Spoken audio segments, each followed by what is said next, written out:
Yes, I don't need that A.G. Edwards thing. Thank you, Jim. Good evening. This is the September meeting of the Northborough Conservation Commission. My name is Greg Young. I'm the chair. And this open meeting of the Northborough Conservation Commission is being conducted remotely pursuant to Chapter 22 of the Acts of 2022, an act relative to extending certain COVID-19 measures adopted during the state of emergency, signed into law July 16th, 2022. All members of the Northborough Conservation Commission are allowed and encouraged to participate remotely. The act allows Northborough Conservation Commission to meet entirely remotely, so long as reasonable public access is afforded so that the public can follow along with the deliberations of the meeting. The public is encouraged to follow along using the posted agenda unless the chair notes otherwise. Members of the public who wish to view the live stream of this meeting may do so by going to Northborough Remote Meetings on YouTube via the link listed on the agenda. Ensuring public access does not ensure public participation unless such participation is required by law. This meeting will feature public comment. Members, when I call your name, please respond in the affirmative. Tom Beals. Here. Dan Clark. Here. Justin Dufresne. Here. Diane Gouldner. Here. Todd Helwig. Here. Very good, thank you. Staff, when I call your name, please respond in the affirmative. Vincent Vignali. Here. Jim DiGiulio. Here. Very good, thank you. Some ground rules. For presenters and or applicants listed on the agenda, the chair will invite each speaker or applicant on the agenda by name to make a presentation and speak to their application. Participants will provide their full name and hold until their name is called. Each speaker will be asked to mute their phone or computer when not speaking and to speak clearly and in a way that helps generate accurate meeting minutes. Those responding will be asked to wait until the floor is yielded to them by the chair. Speakers who wish to respond to the comments of others do so through the chair, taking care to identify themselves. Each vote taken by the commission will be conducted by a roll call vote. After members have spoken, the chair will afford public comment as follows. By phone, dial *9 to raise your hand and wait to be recognized. Please note that part of your phone number will be visible to those viewing the meeting. By Zoom, click raise hand on the bottom of your screen and wait to be recognized. The chair will ask members of the public who wish to speak to identify their names and addresses only. Once the chair has a list of all public commentators, the chair will call on each by name and afford 3 minutes for any comments. Diane, you ready? Yep. You're up. Okay. The meeting will, excuse me, the meeting will include the following hearings pursuant to Mass General Laws, Chapter 131, Section 40, Massachusetts Wetlands Protection Act, the Northborough Wetlands Protection Bylaw, and the Stormwater Management and Land Disturbance Bylaw. Application for a stormwater management and land disturbance permit for 75 Ridge Road, map 65, parcels 88 and 89, by Damon Amato, seeking permission to alter an area greater than 1 acre for construction of 3 single-family homes. Next, request for determination of applicability for 7 Colby Street, map 55, parcel 65, by Lawrence Hogan for repair replacement of a failed septic system. The next one is request for determination of applicability for 0 Lyman Street, map 86, parcel 2, by MA Mass Department of Capital Asset Management and Maintenance for construction of DCAMM facilities, maintenance building, and associated site work. Then request for determination of applicability for 100 Barefoot Road, map 215, parcel 43, by Monocle Tycoon Real Estate Trust, LLC, for building and parking additions and associated site work. Last, notice of intent for 44 notice of intent for 44 Fisher Street, map 42, parcel 30, by Mary DePutis for the after the fact wetlands replication. And that's it. Thank you, Diane. You're welcome. Okay, the August meeting minutes. I presume everybody had a chance to review them. No. Any questions, concerns with those meeting minutes? Everybody looks pretty good. Then we need a Move motion to, approve. is there a second? I'll Second. Second, and I missed that one. Is that Diane? Yes, Oh, very good. So vote to accept the meeting minutes. Tom Beals. You're muted, Tom. Tom. There you go. You're still muted, Tom. Hello, Kelly. Hey,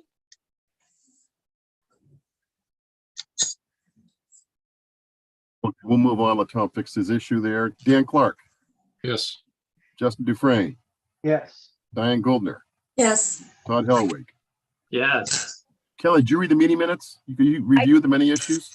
I did. I didn't see any issues. And I will vote yes. Okay.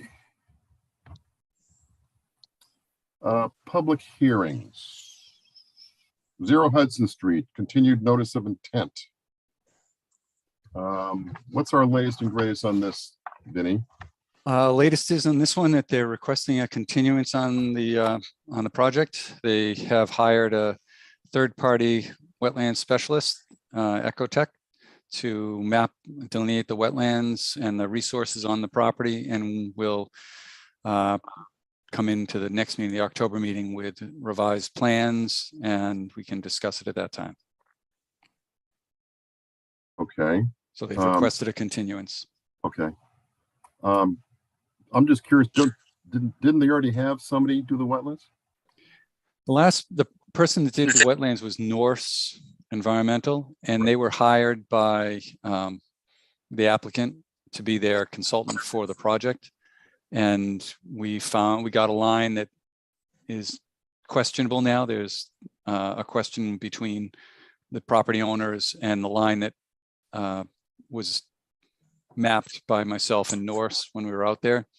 So they're bringing in another wetland professional to see if they agree with the line that we had mapped, or the line that the owners have in their head as being the map line. So we're going to bring in another person who's hopefully going to come through with a clearer picture, I guess, and give more background and evidence. Maybe we'll have a third line to look at, so. All right. If there are no issues, we need a motion to continue the public hearing for 0 Hudson Street. I so move that we continue the 0 Hudson Street project. Okay. Is there a second? Second. Second by Tom Beals.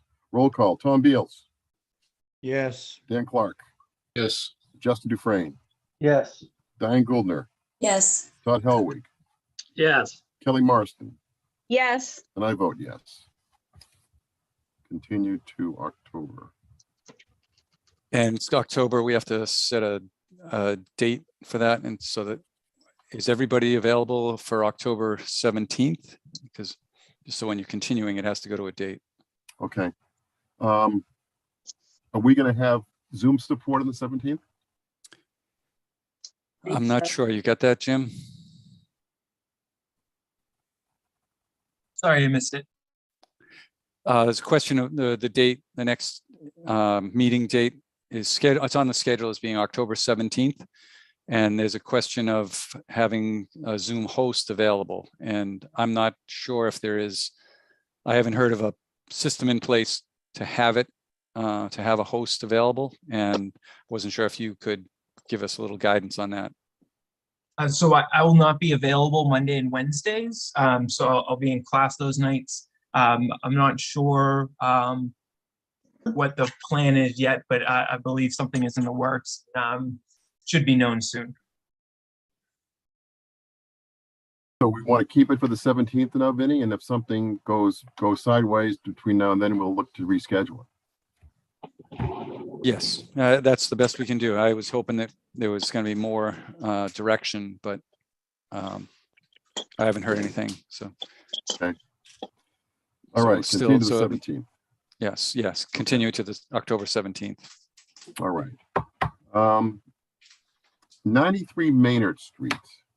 Let's see if anybody's on for that. That's right. 93 Maynard Street. Yes, okay, I'm gonna bring Andrew in. Andrew, yep.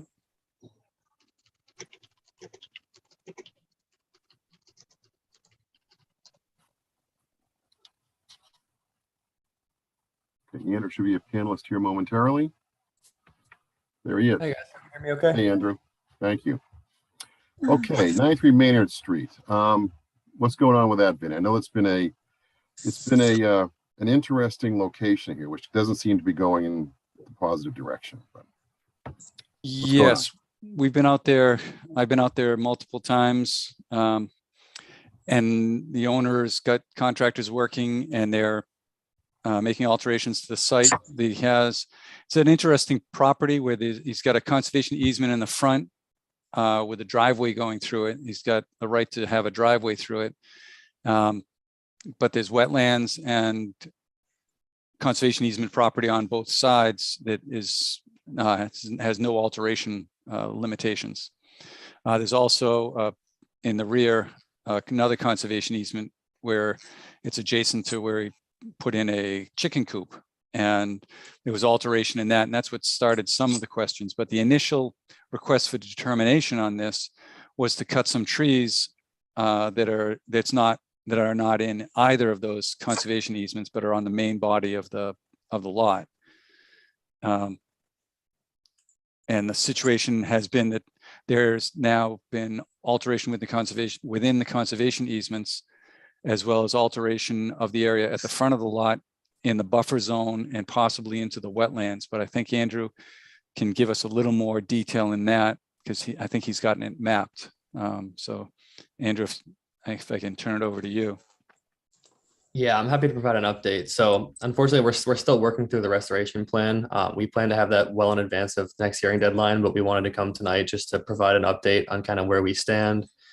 We were last on site with Vincent on August 22nd. We looked at both sides of the driveway, has some clearing that has occurred there. There's some clearing on the side of the property where a new fence was put in, partially in the area that was originally part of the original request for determination, as well as an area in the back of the lot where the conservation easement is behind the chicken coop. So on that site visit, Goddard GPSed each of the areas and we took data points for the limit of clearing. Our surveyors are currently working through site plan revisions because we were not able to get permission from the neighbors to flag the offsite wetlands. The surveyor is currently working on using Mass GIS data layers as well as the perennial stream layer. But he's having a little bit of an interesting time because the Mass GIS data layers have the wetlands shown up to 93 Maynard Street's edge, but the neighboring driveway was put in a few years back. And so the wetlands are now actually on the other side of those. So those are in the process of being mapped as accurately as we can possibly get them. We did go to the neighbor's house and they did not grant us permission. So where the project stands now, the request for tree clearing is kind of on pause while we first seek to kind of mediate all of the violations that have occurred on site. So Goddard is working on a pretty high level planting plan that's going to encompass all 4 of those areas. You have the areas GPSed. We are in the process of mapping them out. And then we use kind of our base calculations to fit the right amount of shrubs, herbaceous layer plantings, and seed mix in each of the areas. One thing that we do want to note right off the bat is that the tree clearing has not occurred on site. The violations that have occurred are to the herbaceous layer and to some of the shrub layer. So our planting plan is really going to focus on revegetating the impacts that have occurred around the trees and kind of bringing the areas back into compliance. But we will be looking to submit that in the next week or two for a full discussion during the October hearing. So, but let me see if I get this straight. Okay, so set me correct if I go off the rails here. Historically, for this site, we had a violation a year and a half ago, where there were skids, pallets in the wetlands in the front of the house. Violation was issued, and the owner cleaned that up. Then an RDA was put out for some tree clearing on the right side of the property. Prior to the RDA being approved or not approved, we discovered some encroachment into the conservation restriction in the back of the property, 6 fence lengths worth, plus some disturbance of the conservation restriction. We also had a blowout where we had some sediment from the property come across the neighbor's driveway into the wetlands next to it. And then we have a violation in front now with other clearing going on in the front of the house. Is that pretty much it? That is the summary. And actually, I just wanted to check with Andrew, the area in the front at the most recent clearing, did that include wetland resource area clearing, or was it just up to the wetland line that was flagged? It was right up to the wetland line. On the site visit, I did note that the wetland flags are still there, so it provides a good visual. The wetlands themselves are still in herbaceous layer. It's still mucky and undisturbed, but the land was cleared pretty much right up to it, so we're looking to replant really right up to the wetland edge. Okay, what color are the flags? They're not the blue flags. They're different. They're an orange flag. They should be the blue wetland flags that were up on the trees in there. Okay, because it looked like there was a blue flag on one of the trees in the middle of the east clearing area. Actually, I have a photo that I can pull up, I think. Yeah, certainly to see that. Yeah, let me see if I can share.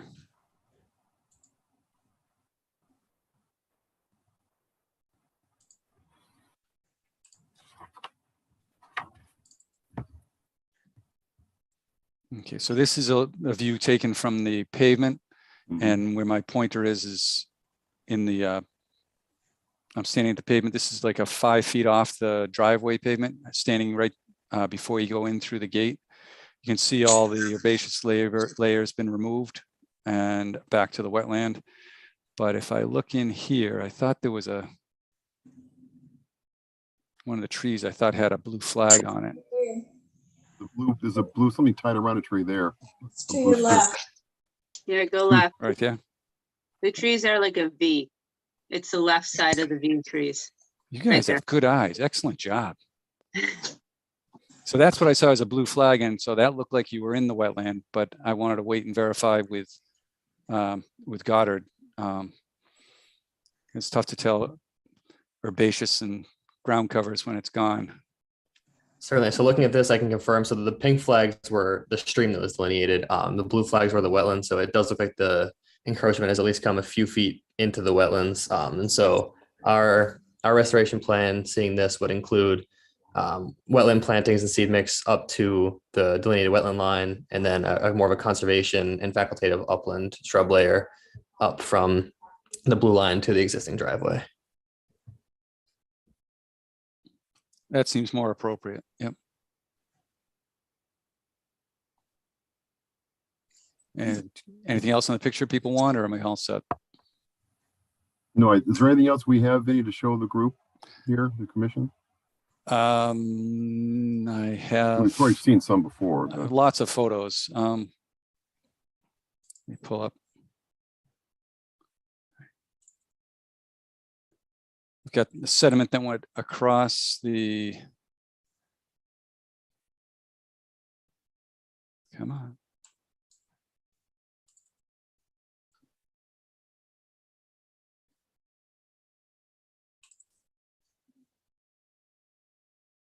I'm sorry for the delay. Things are a little slow.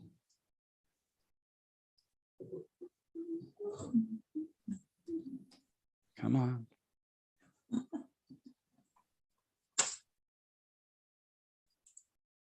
All right, so I'm going to share my screen again. This is the abutters driveway after that 3/4 of an inch of rain back in August, the first storm. So the site is off to the right. And the sediment came across the driveway and into the wetland, which is kind of on this side, this area here.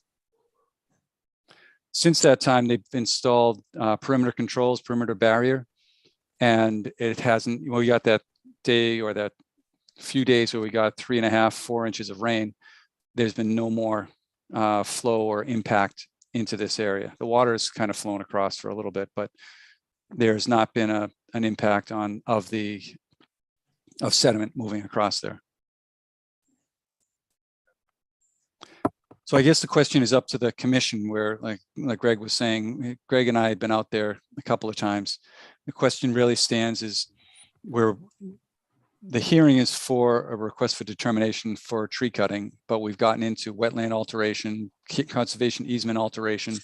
And do we want to do this as part of that process, or make a finding under the determination as a positive determination and require a notice of intent filing? I guess, benefits and drawbacks of each way of going. And I'm not sure what the commission typically does in this type of a situation. Questions, comments from the commission? So what, is there no, I don't know, I guess I want to hear a story. Like, why is this continuing to be a problem? What is going on over there that this can't be controlled? I seem to recall when this first sort of came up, we sort of granted him a mulligan on their good gracious that this thing was, and it just keeps to snowballing, getting worse and worse and worse and worse. And right now, absent some compelling story, I'm thinking positive determination and enforcement order. What are conditions from my viewpoint?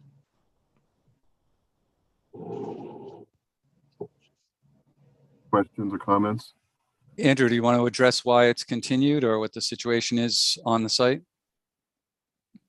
Yeah, I mean, I can certainly speak to the, my experiences with the project thus far. When it came to me, it was, just a request for determination that we had submitted with the commission. And I had found out about the violations kind of as they had come. I know the original idea with the fence that was put up was more, it seemed to be kind of a quiet community. And so the homeowners had expressed to me that the fence kind of went up to block off from view and kind of isolate themselves and kind of just add some privacy. I don't believe that they were aware of exactly where the conservation easement was located in the back of the property. I don't think it was done intentionally. Since I've been on site with them meeting, they have been pretty adamant about being willing to correct things, to fix it. I've been in communication with them throughout kind of my drafting of the plan about where we need to remove fence, where we need to seed. And the whole conversation has kind of been, whatever we need to do, we'll take a look at it. So my understanding is that at least where the fences were put in, that it was not done with the knowledge or the ill intent. But the applicants have certainly requested to me that they're looking to fix it and have been in pretty constant communication with me about kind of where we stand on this process and trying to get it resolved as soon as possible. So I can at least speak to the fact that it certainly is looking to be resolved. That's great, Andrew. Thank you for that. I mean, since we met last month, talked about it, they did more clearing in front. I mean, that latest violations is fairly fresh. So it's, we're nodding our heads and then we're bringing in the backhoes, so it's, I'm kind of where Todd is, just my own opinion here. I think we should maybe think of a positive determination and let's wrap all this stuff together under one notice of intent. Let's bring it all together. And if we need to get the building department involved, Vinny, from our side to help enforce, I mean, maybe we keep that card in the pocket. But Yeah, the building department said they would support us with whatever we need as we move forward. Right? yes, So- Diane. How long a time period would you give them? It seems this has gone on for quite a while as it is. And maybe it might be better to set a limit as to when this must be done so they'll get going all at once. That makes sense. I think we're expecting, and they're in the process, whether we go with a positive determination or not, I'm hoping that their plan is going to be ready for the remediation. The remediation plan will be ready so for the next week or 2 weeks. So they would be able to submit for our October meeting, and we'd hold a hearing and hopefully move everything at that time. Is that feasible, Andrew, do you think? It certainly is. Our hope and request of the process was kind of just to continue the hearing tonight because of the way the applicants have kind of worded things to me that we need to get this done. I am primarily mostly done with the plan. We were planning to submit this in advance of the next deadline. Vinny, we're hoping to have you have eyes on it, send preliminary comments back. So by the time we come for the October hearing deadline, we've fully addressed all comments and we were hoping to wrap it up, right there at that hearing. I certainly understand the commission's, desires to get this wrapped up. We are certainly under the impression that we will have this in advance of the next deadline. And so we would, request that you guys do consider continuing the hearing tonight out to the next and trying to get everything wrapped up there. We should have everything in adequate time to do so.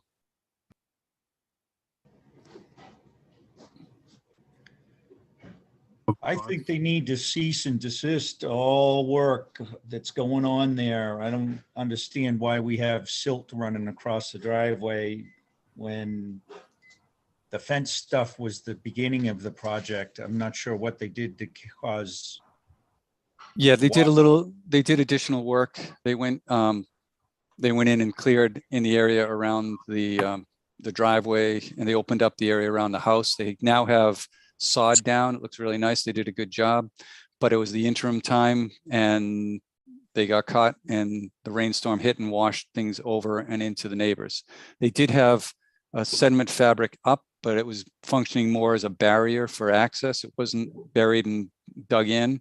So I think the contractor or whoever they used wasn't familiar with the way things needed to be done properly. So that's why it blew out.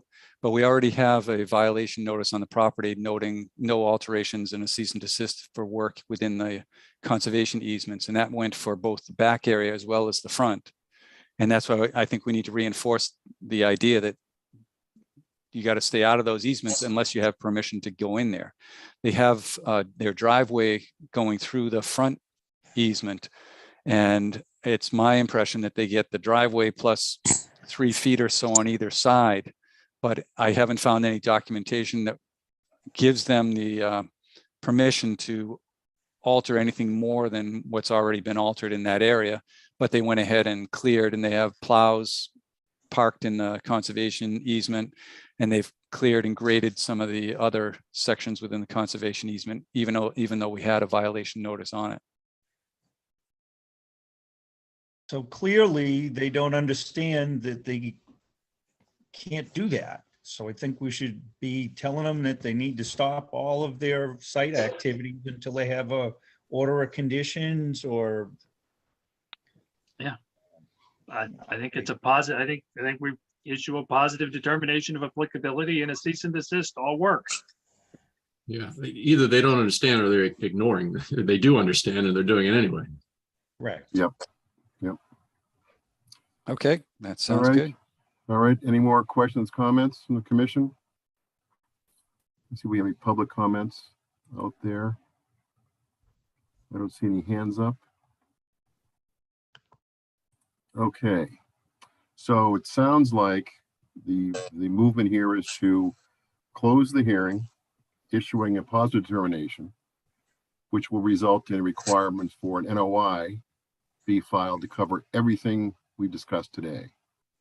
And that's that's the original tree cutting, the violation in the front side of the house, the violation in the rear of the house around the conservation restriction. I think those are 3 main areas, Vinny, right? Yep. And the grading, well, they have already put fence in the buffer zone along that driveway. So it's already in place, but we want to see what's going on. And then all the remediation of those conservation areas. And I think, Andrew, you're clear with all the stuff that needs to be on that remediation plan.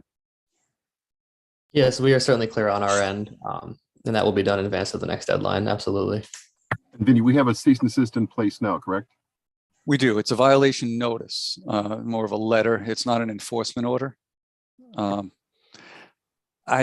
mean, I want to at least give them the benefit of the doubt a little bit, not go into the enforcement order. I would hesitate on another enforcement order, but just a note in the determination to cease and desist all activity on the property until, or within jurisdictional areas until the notice of intent or until an order of conditions is issued.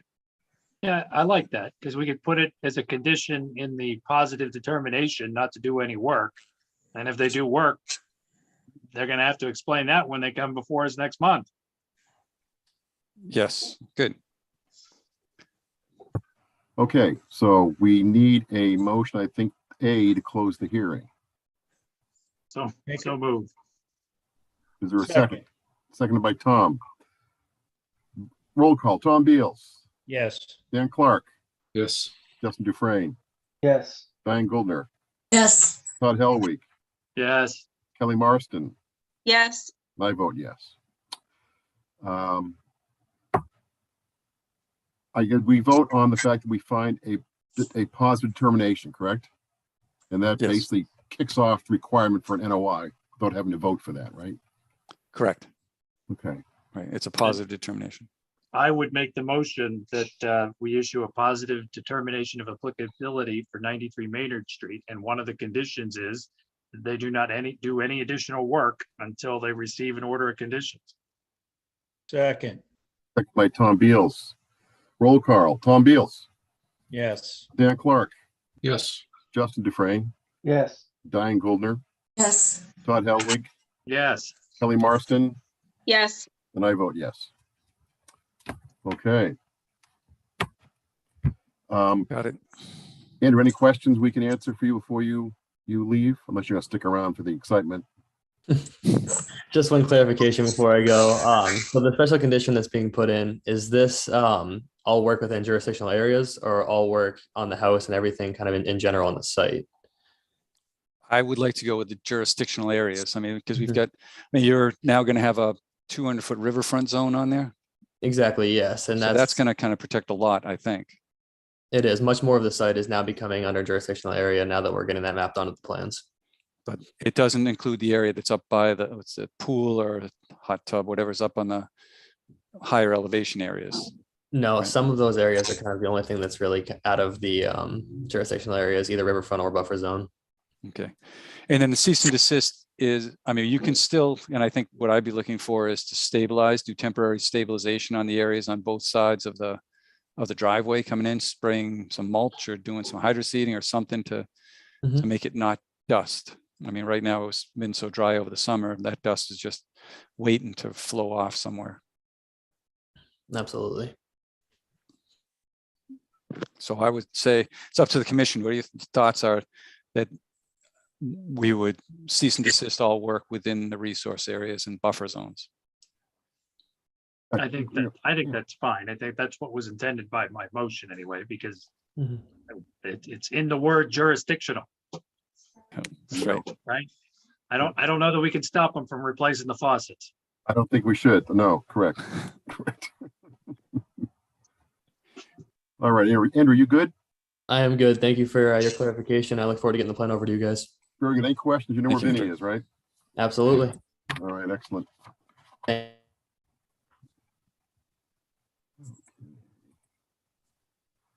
All right. Make sure we had no hands up. Okay. We are at continued NOI for 75 Ridge Road, lot 1, 2, and 3. And Vinny, we separate the stormwater management and land disturbance permit, right? That's a separate discussion? I think it kind of all goes together. We can have all three of them, all the discussions occurring at the same time. We just need to act on each of what they submitted individually. Okay, this will also include the stormwater management and land disturbance permit for 75 Ridge Road, lots 1, 2, and 3. All right, let's see who do we have here. Looking for hands up or request to join us. Well, I don't see any. Oh, there we go. Here we go. Okay. Scott Cameron, I'm bringing you in Yep. as a panelist.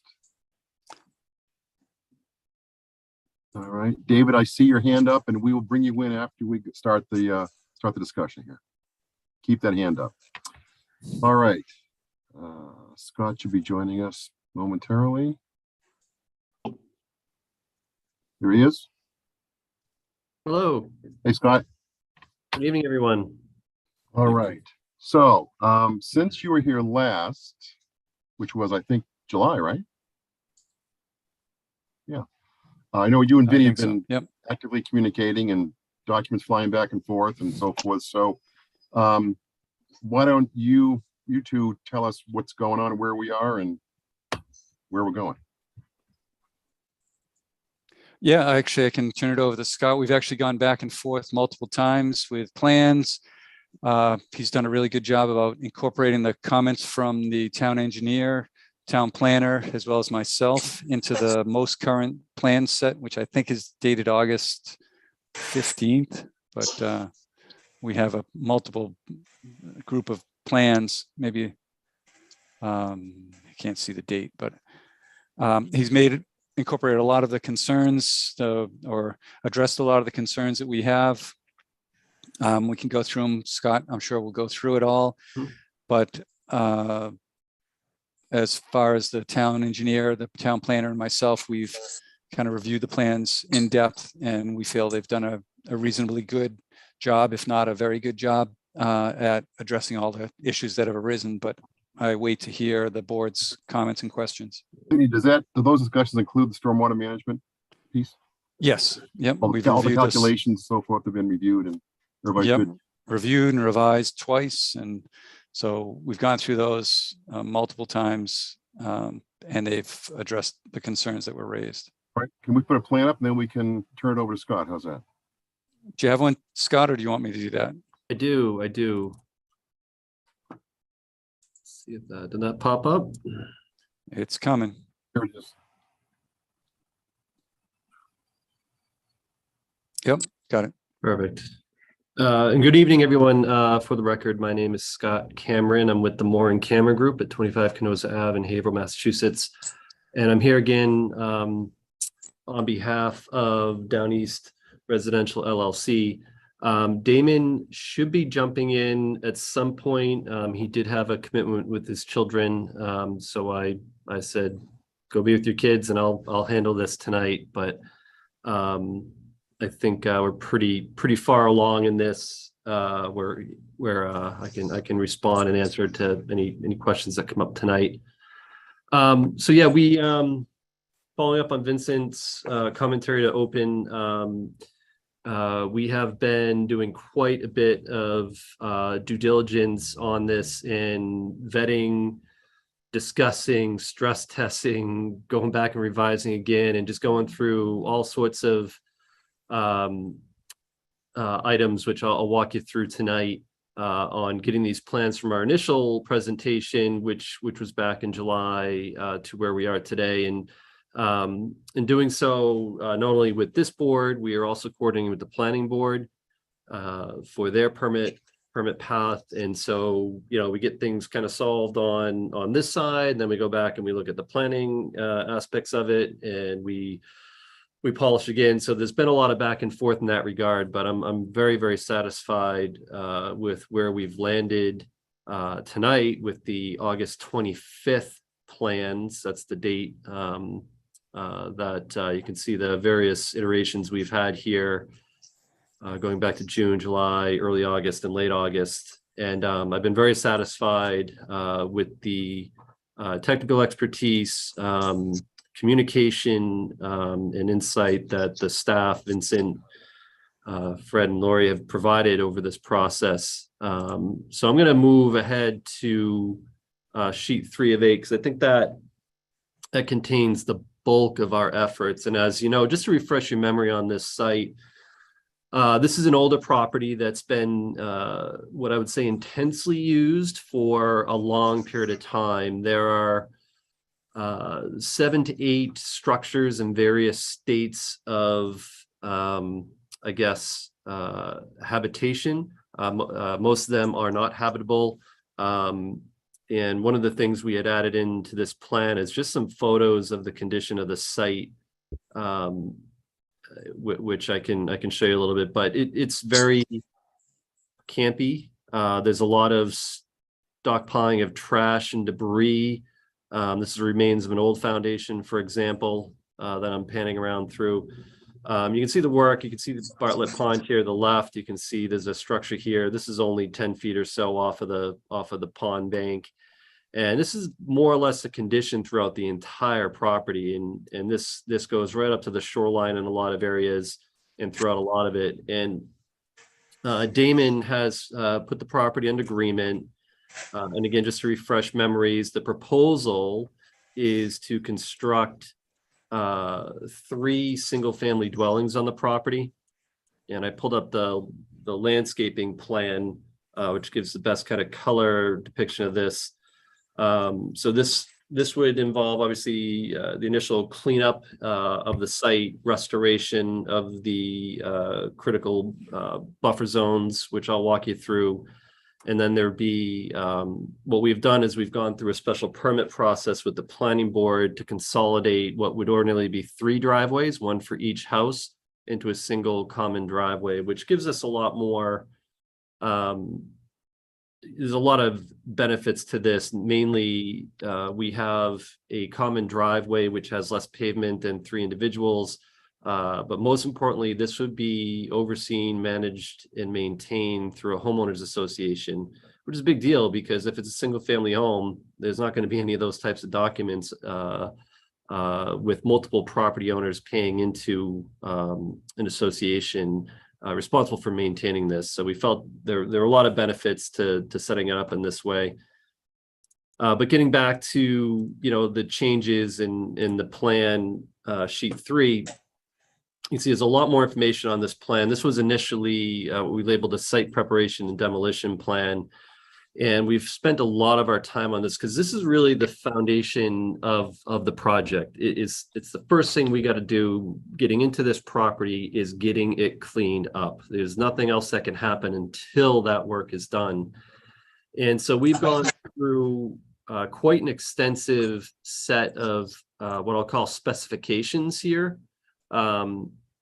So this being a construction sequence, focus very concisely on the 0 to 25 foot zone, where we're going to put attention to the whole project, but this area in particular, our primary objective is to minimize and disturb as minimal of the existing vegetation, trees, and herbaceous layer on the forest floor as possible. And that's what these sequencing notes are really intended to get at. So right out of the gate, obviously, we can't do any work without silt controls in place. So the first thing that's charged is that the silt fence is installed, which is effectively our limit of work for the property. So this would be the silt fence that's in place throughout the duration of the project. We are then tasked with making sure the site is safe. So there are a lot of open cesspools, pits, holes, structures that are not safe, just getting access into the property, moving around. We're going to make sure we go around and mark all that out and make sure that that is safe. Then there's going to be a process of starting to clean up by hand some of the trash and debris so that we can get access up towards the 25-foot zone. So this is outside of that 25-foot setback zone. So we need to get access to it to be able to start doing the restoration work. So that's going to happen. The notes here, note 3 is talking about not going into that zone at all. At that point in time, we were able to get to it. The next thing is the developer will have an arborist come out with the construction team, with the owner, and they're going to kind of do an evaluation of all the trees in this area once, they can get in and see it and see the extent of existing impact around those trees. They're going to do an inventory of the trees, mark out all the trees. If there is a particular tree that, it's growing up through a structure and we can't get that structure off, but there's a unique situation, they're also going to write that up with recommendations. And then we have a kickoff meeting with Vincent, other staff from the town. And ultimately this report and any recommendations for the arborist goes through his desk. He has the ultimate control on behalf of the commission. And of course, if any commission members interested in being involved, more than welcome to have you attend as well. But this is where we lay out the fine details of how we're going to do this restoration work throughout this critical area along the pond. There are quite an extensive mitigation in here. So if a tree needs to come out, and Vincent agrees that this is what happens, what will have to happen, there's a mitigation built into this, and it's 100% at his discretion as to what that involves. So there's a lot of oversight here. So this isn't a really nearly come in with a machine and clear it out. even down to the type of equipment. If something does need to be brought into the 25 to say remove a heavy structure, concrete, something like that, there's a mechanism in here where that piece of equipment needs to be signed off by Vincent before it goes in. And then if it does, we're tracking in straight without turning around in here, removing whatever needs to be removed, and then backing straight out. So again, we're not churning up with, you know, the treads on an excavator or any of that. We're trying to keep that impact as minimal as possible. There's information in here on any areas that are disturbed. So for example, if I go down to this existing dwelling here near Ridge Road, which is a picture of it here, when that comes out, the area is to be restored, seeded, and then there's provisions in here to plant the ratio of planting per square feet, basically understory plantings that need to go back in that area in addition to just the seeding. And this is all spelled out in here in this upper construction sequence, all the way down to the point in time in which the outer zone is considered stabilized. The temporary measures that would be put in are removed, and it's considered done at that point. There will not be any access back into it. And at that point, the project can proceed forward. So this is the first thing that they're doing when they get onto the site. We also included kind of what we described as means and methods in here. So this is just getting into a little more detail on what our expectations are for conducting the work, types of material, how you're removing material. We want, you know, to the extent we can, trash and debris is removed by hand without needing heavy equipment. So we're trying to pull all that material out and get that out of there. Keeping everything outside the 25-foot zone, clearly marking off trees to be protected and making sure they are protected. What to do with stockpiles, what to do with, you know, if there's liquid waste encountered, you know, that's going to follow certain criteria mandated by Mass DEP for hauling and disposal of that. There's provisions in here to address invasive plant species. We are aware of some in there. There's knotweed and some other things in there, and what to do to eradicate that under the oversight of the wetland scientist, which is LEC Environmental. And then finally, there's an existing dock here, and you can see we've added notes in here. They'll put a boom, which is kind of the tube that floats in the water, if you're not familiar with that terminology, and then a curtain that actually hangs off of that. And that, again, this is being removed as delicately as possible. If any sediment does start to get stirred up, you know, I would fully expect Vincent was probably going to want to be on site for this one. They're kind of stopping work, assessing the situation, and then getting back to it once that's settled. So we don't quite know what is under the water here with this dock. I suspect it's just wooden and it's just sitting on the bottom, but there could be some other heavier materials down there to support it. So again, it's something we can't see, but we want to make sure we get that out of there. So again, this has been the bulk of our focus for the site preparation and the restoration, or the cleanup and restoration of the 25-foot zone on the property, which again is pretty well chewed up in rough shape right now. So, but there is a lot of mature trees and vegetation there as well. So, you know, so again, I've been very pleased with where this has landed. Scott? Yep, I'm sorry. Question. Yep. How long do you think it's going to take to complete that, what you just described, that phase one cleanup? So it's our hope to get in there ideally, you know, if it could happen this fall, that would be optimal. You know, after, you know, it's a period of time when we're kind of through our growing season, and we're at a point where there will be less impact to the vegetation, and ecosystems are kind of slowing down at that point. Everything's kind of going into hibernation mode. This cleanup work ideally shouldn't take more than a few weeks to complete. It's tough for me to predict that because there's a lot of stuff that has to happen before then. The project has to go out to bid. They have to secure, obviously, construction financing. They need to get agreements in place with the contractor. The contractor is going to have in that process their proposal for how they're going to do the work. That's all going to be discussed with Vincent and the team.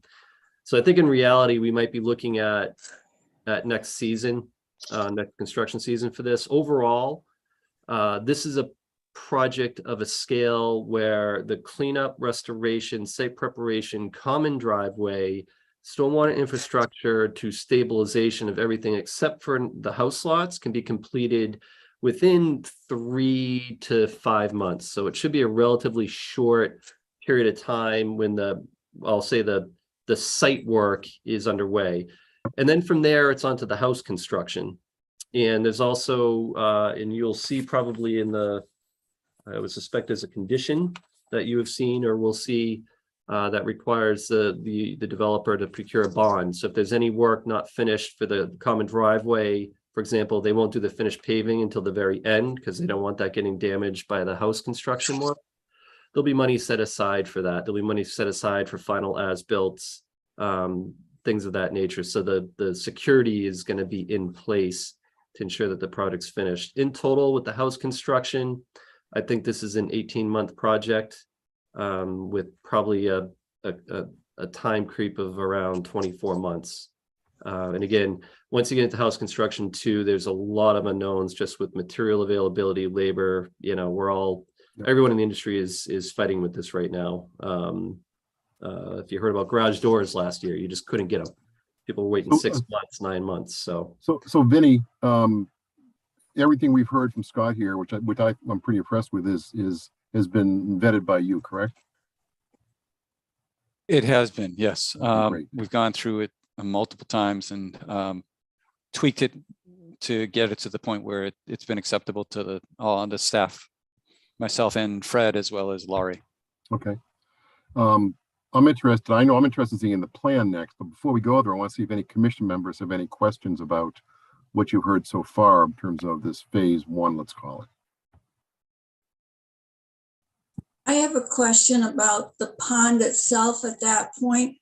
Mhm. Is the pond mostly covered with lilies, like the pond lilies at this time? Or is it free water? Through the chair, specifically where the dock is located? All around it. All around it. So we won't be going into the pond for any of this work. So everything is from the bank inwards. So there's nothing in the pond. We're not going past the bank. We're not going into past mean high water. So there's, with the exception of the dock and the couple times I've been out there, yes, there is vegetation growing around it. The water is a little deeper, so I don't recall a tremendous amount of lilies growing in that area. That was more open water. So it's a little deeper to the eastern side of this. It's shallower to the western side of it. I actually sort of was thinking about the people that are going to live there. Are they going to be able to access the pond? And not, obviously you don't want to dock in there, you're going to take one out, but just for purchase of going there and sitting or whatever the case may be. Is that? Yeah, 100%. Like, you know, they will be able to enjoy a much cleaner shoreline than what's there now. We are not proposing any work in that zone. And of course, if a homeowner had hopes of putting in a dock, that would have to come through your board, going through all of that as well, following the proper procedures. So our objective here is to bring this back to a natural condition. And then, yeah, is there areas where someone can walk through with a canoe or kayak or walk down and go down there? Absolutely, 100%. It's a typical forested shoreline. And again, you can see I zoomed in this photo, but you can see the daylight through the trees here. This is a July photo, and it's accessible. Okay, thank you. Any more questions from the commission before we move? Just a quick one, Greg, from my side. Just Scott, wondering, you'd mentioned something about an arborist and trees. Is it the intent to kind of clear this whole lot, or are we going to selectively kind of clear the trees? I think you might have been talking about the buffer zone maybe, or something closer to the water when you mentioned the arborist, but just kind of wondering the overall plan for the trees out here and things, just the existing ones. Sure. No, it's a great question. So, this is one of several different bodies that we have to go through as part of this in several different regulations. So one of them, there's two that are significant. We have the stormwater management piece, and that is under your jurisdiction. We'll go through that next when we talk about the site. And then we have the on-site wastewater disposal, both of which require us to have a certain separation to the water table and natural soil conditions. And driving that is going to be a need to raise the site up. Currently, although I haven't been into the cesspools are undoubtedly into the water table that are there now. Those will all be pumped, crushed, and abandoned, typically just by filling them with Title V sand is the method recommended by DEP. But we will have to clear the inner portions of the site. And that's, so this graphic, this is something I work with Vincent on, and depicting better the limits of what I would call the cleared portion of the site, which is that lighter green. We have the portion which is kind of I will say the army green, or the brownish tinted green. That's the 25-foot zone, which we're going to restore. And you can see even, just for example, this area right here, that's an area of restoration that there's a dwelling there now. So that's going to be put back into a vegetated condition. And my expectation is there will be a tree that goes back in there. The darker green here on the frontages is areas where we're not touching any of the trees. So that's the existing frontage of the property. And then through here, in the very center, you can see there's quite an extensive proposal for a lot of trees coming back in to be replanted through this area. And the ones along the common driveway are all sugar maples. There's some evergreens planted in here to restore the frontage of the property along this edge. And these are other trees that are worked in, kind of multi-purpose to demarcate roughly the property lines between the lots, but also to create some shade, opportunities in larger canopy trees throughout the property. So that's the general idea here. But it's whether we're doing a single home or multiple homes, the bottom line is we have to raise the site up in order to have a Title V compliant septic system on this, and that's a really important groundwater quality aspect that we want to make sure we meet. Great, thanks, Scott. Anything else from the commission? All right. Scott, I'm interested to see the plan with the housing. I know we had some questions last time about closeness to the 35-foot line. Yep. So I hope you're relatively pleased with what we did. I'll start with, so I got to try to not move around too much. Apologize for that. To the left, lot 1 here. So we did a few different things here. So one, the initial driveway widths were all wider. So we went and narrowed everything down to 14 feet for the single driveways. We also worked with the planning board, and this was on the plans initially, but the common driveway width is, well, depending where you read it in the planning regulations, it's either 24 feet or 22 feet. But we requested, and the board seemed amenable to a waiver to reduce that down to 20 feet. And the town engineer and the fire department were also on board with that. So from a pavement perspective, we did our best to reduce the amount of pavement on the property. And there's a slight increase. And as we're chatting, I'll try to find that. I want to say Vincent might know off the top of his head, but it was around 5,000 square foot overall impervious increase. So not too bad in that regard. And then on the dwellings, we did also pull those back. So we actually flipped. We had the dwelling on lot 3 and lot 1. We switched them because they fit better, and they let us pull.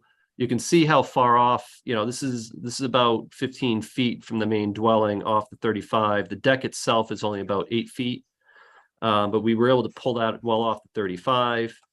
Same with this house here. We're able to pull this further off the 35. That this has a good 6 feet clear of that. And then we did pull lot 2 back This is actually Damon's house that he would be building for himself here. You can see the house is pulled off. There is a corner of the deck that gets a little close. I took a worst case scenario here for the deck size. I don't expect it to be that big, but I'd rather plan for the worst and hope it gets smaller. So we did put in that work to pull the structures off the 35 throughout the property. So you're still close with the house number 2, I guess that is, right? Yeah, with the deck in particular, and the pool. And again, I think with the final architectural plan, and I don't expect the deck to be this big, but again, I'm kind of planning for that worst case scenario just in case. What about the pool? Well, the fence is a structure too, right? So Yes, so the fence and the patio area around it needs to be outside the 30-foot as well, Yes. 35-foot. So you're right, he's right at the 35, so he's aware of it, and I'm aware of it, so that once it gets to that point, we'll actually measure, and if we need to make adjustments in the field, we will, but I'm sure they'll measure before I do. They'll want to know it before I get out there.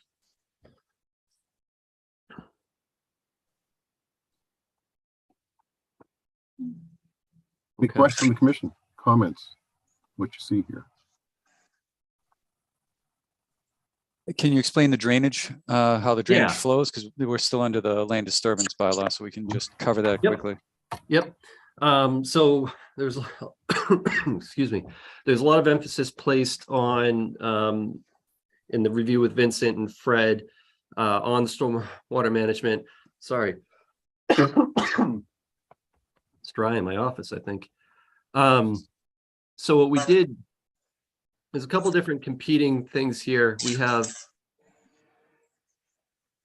it's embarrassing. Get some water, get yourself together. It's fine. Funny. So Ridge Road kind of comes down right now.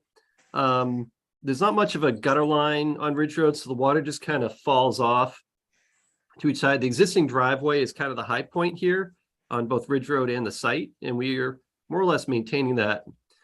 So as you come in, to keep the water from Ridge Road from coming down into our common driveway here, there's going to be a slight just kind of hump as you come into the road, and you can see the spot grades here.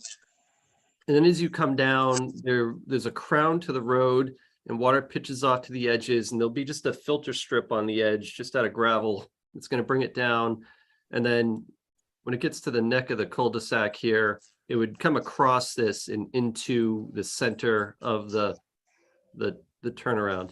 And all the driveways are all graded to come down into that as well. So all the water is entering on a super elevated cul-de-sac into this center area. Once it gets off the edge of pavement, there's going to be a sodded edge of grass, and then it would continue to go down into my goodness, into a bioretention area. You'll see there's another bioretention on the corner of lot 1, kind of between lot 1 and 2. There's nothing graded other than some of the grass area into this, so all the driveways are intended to go into the center of this. But this is connected just with a level pipe so that the water goes in, it would just fill up between the two. And what we did for those is on the landscape plans, you'll see on sheets L2, this would have, so as we build back up from the water table, any fill that goes in below these would be a Title V type sand, a free draining sand. So we may need a foot or two of that to bring the elevations up. There's around 7 feet of separation from the bottom of these to the water table. So we're creating quite a bit of separation. So we would expect to see 3 or 4 feet of sand. Then there's going to be 2 feet of a bioretention soil mixture, which consists of a combination of compost, sand, and loam. And then the finish of this, my personal experience has been the wood chips don't work, wood floats. So what we have had really good success with these is seeding them with a combination. So we have the very bottom of the basin, which we have a kind of a fescue and perennial rye. And this is just kind of the very bottom. I would expect this is going to fill in with a natural wetland type plant over time, but this is to get good stabilization. And then on the edges, we have another combination of and these are both conservation seed mixes, by the way. So you'll see annual rye mixed in with that because it stabilizes quickly and will ensure stabilization. But these also have, the Ernst mixes also have wetland type and kind of wetland upland type plants in there. And then there's a pretty extensive planting in here of different grasses and bushes, all intended to be more environmentally friendly on the conservation side. So it's a pretty extensive. Typically what we see with these is they're going to fill in pretty quick. Even I've seen these even before we loam them, the natural plants are seeding and coming back in on their own. But we want this to function, look and feel just like a pocket wetland, or what we're calling as a bioretention area. And that's going to be doing the bulk of our stormwater treatment. It's going to be doing our mitigation, so the retention of the water, letting it infiltrate into the ground. And then there is an outlet control structure that would allow that to, so this structure is intended to hold the water in the basin. And you can see in cross section here, there's a vertical pipe with a horizontal pipe out, and that would just drain out to a stabilized apron at the end. And then that goes into the existing, there's an isolated wetland on the property, so not directly to the pond. So we kind of looked at it, kind of how you look at a vernal pool where you don't drain directly to the vernal pool. So we're going through the isolated wetland, and then that isolated wetland eventually goes back to the pond. So it's a pretty extensive system intended to capture 100% of the pavement area on the property, bring it through a treatment system, and then out to the pond. And that, again, we worked with Vincent and Fred and gone through a pretty extensive review of that. I apologize, I'm coughing. I'm not sure what's up. So are there any questions about the stormwater management? Yeah, just to add in, that pretty much showed the area in the south side and the front of the property. There's an area on lot 2 where there's also a pond to take the roof drainage and treat the stuff that's going out to the north. So there's not an area where it's just free flowing out into the pond. There are some areas that are treated on the north side as well as the south side. Yeah. Thank you. Yeah, this is more to pick up the yard areas and the roof runoff. And again, it's just to hold it, slow it, bioretention before a slow release back out.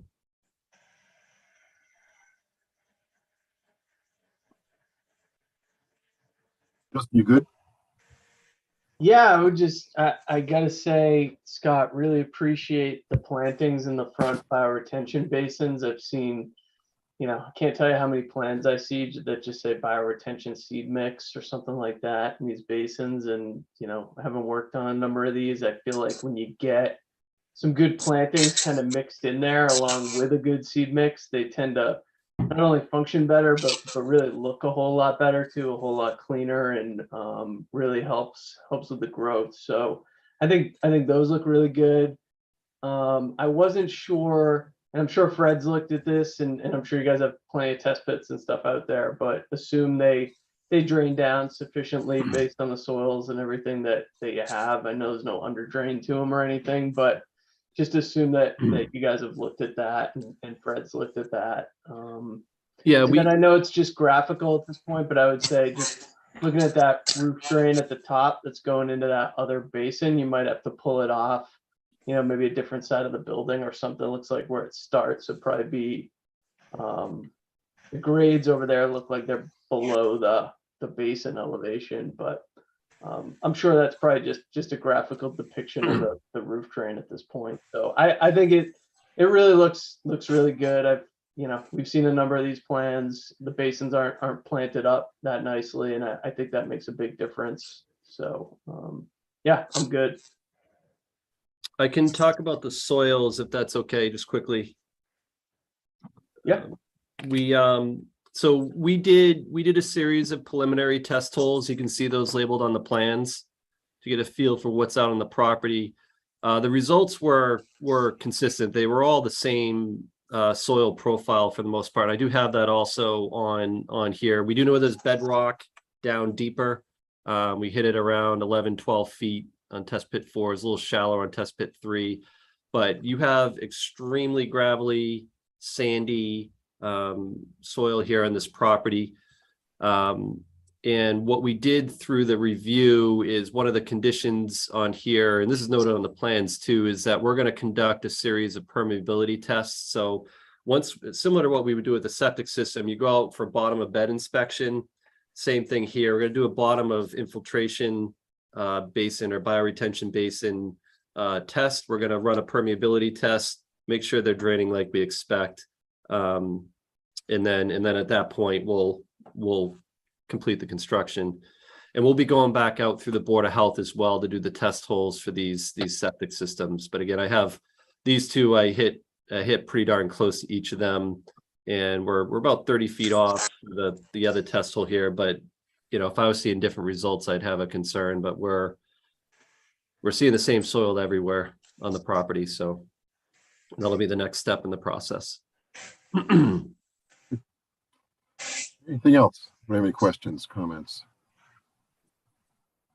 I have 3 here. They're all very, Vinny, some of these are probably for you, but they may be very small ones. Reporting, once this project gets moving forward, I mean, we want to see some sort of reporting process in place, whether that's monthly or bi-weekly or something. Is that something you've already thought about or would already be baked in somewhere?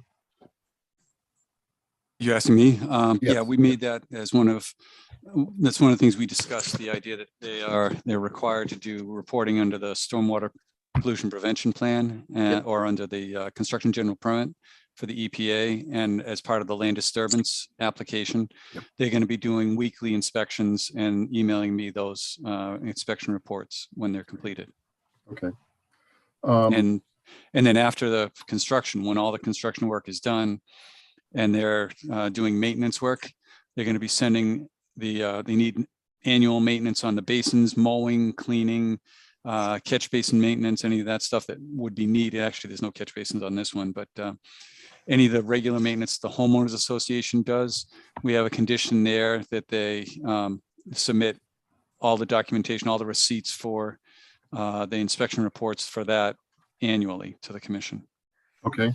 What about lawns? Are there going to be extensive lawns here in these 3 homes? Doesn't look like they have some space. That's a question, I guess, for Scott or Vinny. Yeah. So the extent that I do have the bright green here, there would be lawns here. We typically see conditions that prohibit the use of herbicides and pesticides and other things within the buffer zone. We'd want to follow along with those, right, Vinny? Absolutely. Yeah, we have that as a standard condition in our order of conditions, and then that's one that continues on in perpetuity. Last question I have is this: you mentioned a bond earlier being pulled for this. Will that bond will we have access to that if required, the Conservation Commission as well as other town functions? The wording, we had actually asked for that, and then the planning board also uses their the standard bonding process that they use with the subdivision roads. So we're trying to apply that to this project, and it would be we coordinate pretty well at the town hall. So I'm not sure who the primary entity would be on the bond. Usually it's just the town held by the Conservation Commission, because it is the conservation land disturbance permit, but I don't know that we've gotten into the detail. I haven't seen the actual documentation for that, but that's something I can look into, unless you know better, Scott. No, I think, it's typically an agreement with the town or the municipality itself. So it's a 3-party, you get the bonding agent, you get the town, and then you have the developer, and they're all tied together that way, unless I don't see it often, but sometimes a board will actually be named, but that makes the board more specifically liable. So we don't really care. We just want to make sure we don't need to pull 3 different bonds covering the exact same thing. It should be one that would cover the various different permits and actions. So we have the land disturbance, the special permits for the common driveway, and then the order conditions. Okay. So it sounds like if we needed to access, hopefully we wouldn't need to, but if we did, we would probably have access to that. That's what it sounds like. So. Yes, I believe we would. It's something that the wording, they haven't actually written the bond language, but Right. I'm sure the planning board has used those in the past, and they specify that the planning board is a party to it. And we can just, if we need to add in the planning board, town engineer and conservation agent need to sign off or are parties to it. I'm sure there's the legal language for it. All right. Yeah. All right. And anything else? Last dibs here before I open up for public comment. Let me see what we have here. I did have a couple of comments I wanted to go through before I finish up tonight on the presentation piece. Let's see what we have for public comments first, and then we can then we'll give you the closing piece. Then how's that? David Code. Let's see. I got David Code's hand up. That is it. So let's see. Okay, David, I'm going to bring you into the meeting. I can allow you to talk. How's that? All right. Can you hear me? We can hear you clear. Okay, thank you. David Code at 113 Maple Lane. I guess I have 3 minutes, and we have submitted a presentation with a number of pictures. We walked the property with the permission of the current owner that documented the condition of the shoreline, the thickness of the vegetation throughout the property line. And I'm saying that it's not as consistent with what's been presented here in our opinion. From the pond in a canoe, there are many places where you can't see the shacks or whatever's there. Extensive trees, extensive vegetation, and we really see no reason why heavy equipment needs to be put in. And I think they've said that as much. Scott has said that as much, that no heavy equipment needs to go in, but you're basically dealing with dilapidated shacks that do not have foundations. So my point is, there are 2 questions that I have in my time remaining. One, will there be a restrictive covenant applied to this property so that the homeowners association, as it develops and as people move on, won't be able to come in and clear the vegetation in the 35-foot barrier? At 117 Maple Lane, they built the house. They received some easements on the road. And after the Conservation Commission did a site visit, the builders came in the next day and took down 3 80-foot pines and were surveying the no-cut zone. So a covenant was put in place saying it can't be touched, signs need to be in place. And if these are going to be sold as lots, I think the owners, prospective owners, need to understand that this is conservation land and that these lands shouldn't be touched. The second question I have is, will the Conservation Commission require or mandate a 21E report? We've heard over the past months that it's no man's land here. There's a car, there are septic systems. What is the extent of the asbestos? What is the extent of lead paint? How will we understand what that exposure is without a 21E report? And I'll just stop there now. Yeah, before we go any further, I'm not going to hold you to 3 minutes. Oh, okay. We'll give you a little more time, because I know you've been very involved here and you represent a group of folks. So, Scott, did you get those first 2 questions? I did, yeah. And I'm happy to reply to those through you, Mr. Chair. So regarding the restrictive covenant, I guess, I'm not familiar with this other situation. It sounds like the concern is based on a direct experience. We do have quite an extensively detailed set of plans, and I would suspect mirroring conditions to go with this, with a lot of oversight and enforcement mechanisms built in. There wouldn't be ordinarily a need for a restrictive covenant because all of these zones are protected under the bylaw. So it would be a redundant measure.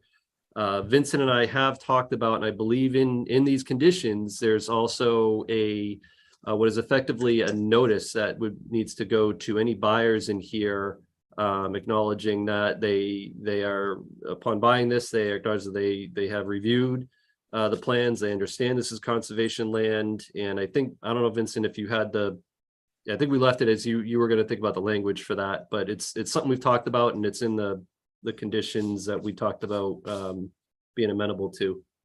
Yes, and that's something in response to to Dave, was the idea of having due notice to the people that own the property and then any future buyers. And we were putting into the homeowners the declaration of trust, I guess it was.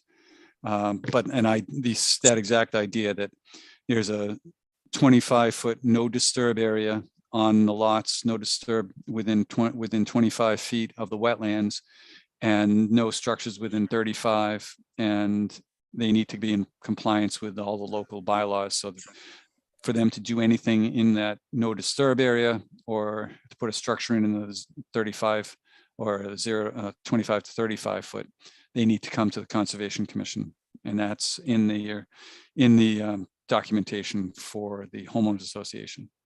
May I ask a question? Sure. That's all well and good, but it didn't work at 117. They had the same restrictions in terms of no touch, in terms of wetland protection. It sounds like it hasn't worked at 75 Maynard. There's been a lot of issues there. Here we're dealing with people that may not have no history with the pond, no concern for the preservation of the wetland. So how will that be addressed? I mean, what recourse do you have should they ignore these guidelines, take down trees in the 25-foot no zone, so they can have better views, or for whatever it is? What's the recourse on that? Well, the recourse on that is just enforcement under the current regulations. That's what we need to do when it's warranted.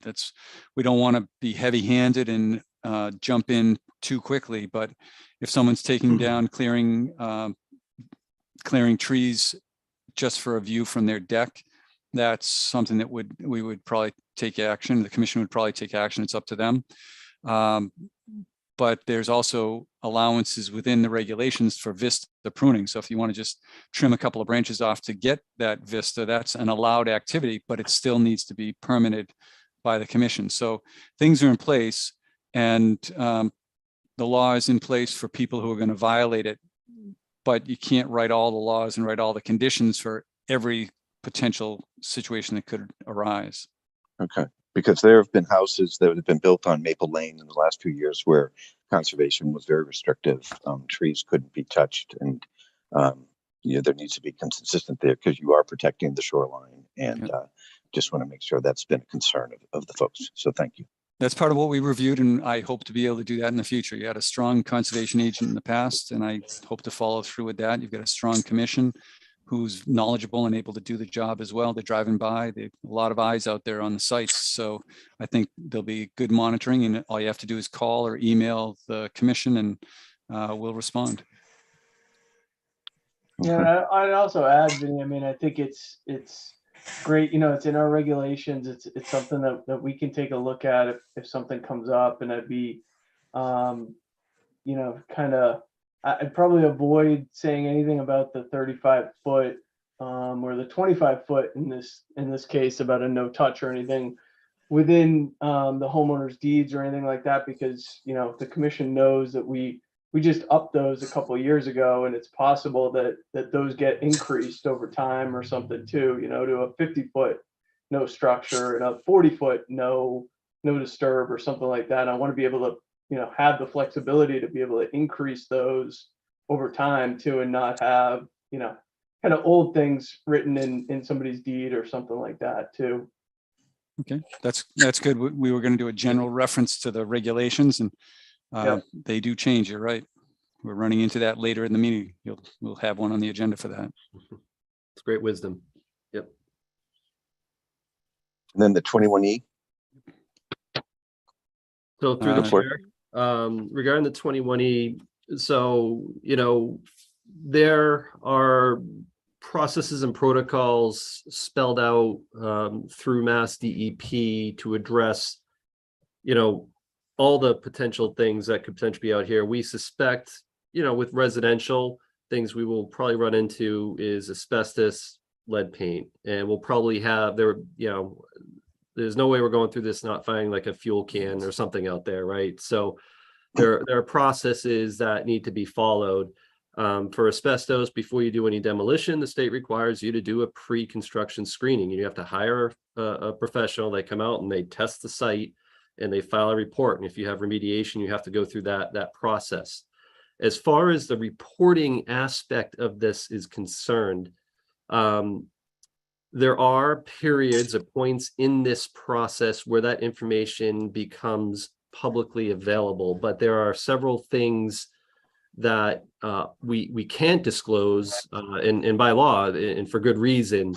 And it has nothing to do with concealing or hiding or any of the things that you might think with that. It has to do with how the law is written with contamination, and it comes to chain of custody, responsible parties, notifications, and then certain timelines are also brought into, once something is identified, a clock starts. And so the way that the process goes through is all the stuff we're talking about, which we expect here, the normal residential type stuff.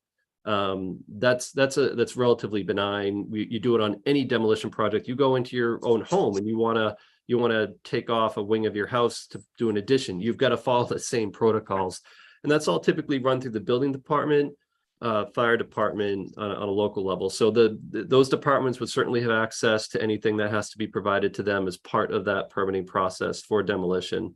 And then, of course, any hauling, again, that all has to follow protocols. You can't just bring certain waste to certain areas. It has to go to certain disposal sites and be done in a certain manner by licensed haulers by the state. So to generally respond to that question, yes, any information that would ordinarily be available to the public will be available, and they will be available at the building department as part of those processes. And anything that would not ordinarily be available to the public won't be until that point in time comes when it is made available. But again, this is a residential use. We've had an LSP look at it already in a preliminary screening. Nothing is being flagged so far. And typically with these uses, you don't see anything, this isn't an industrial site where we have to worry about things. This isn't, there's no evidence here of any heavy industrial or grinding or disposal or anything. There's a lot of residential waste built up here. So the septic systems that leaked into the ground isn't considered contamination, and the car that has been laying there with the tree on top of it has been tested for any oil or gas leakage, and that ground underneath it isn't considered contaminated. How that would be tested? Through the chair.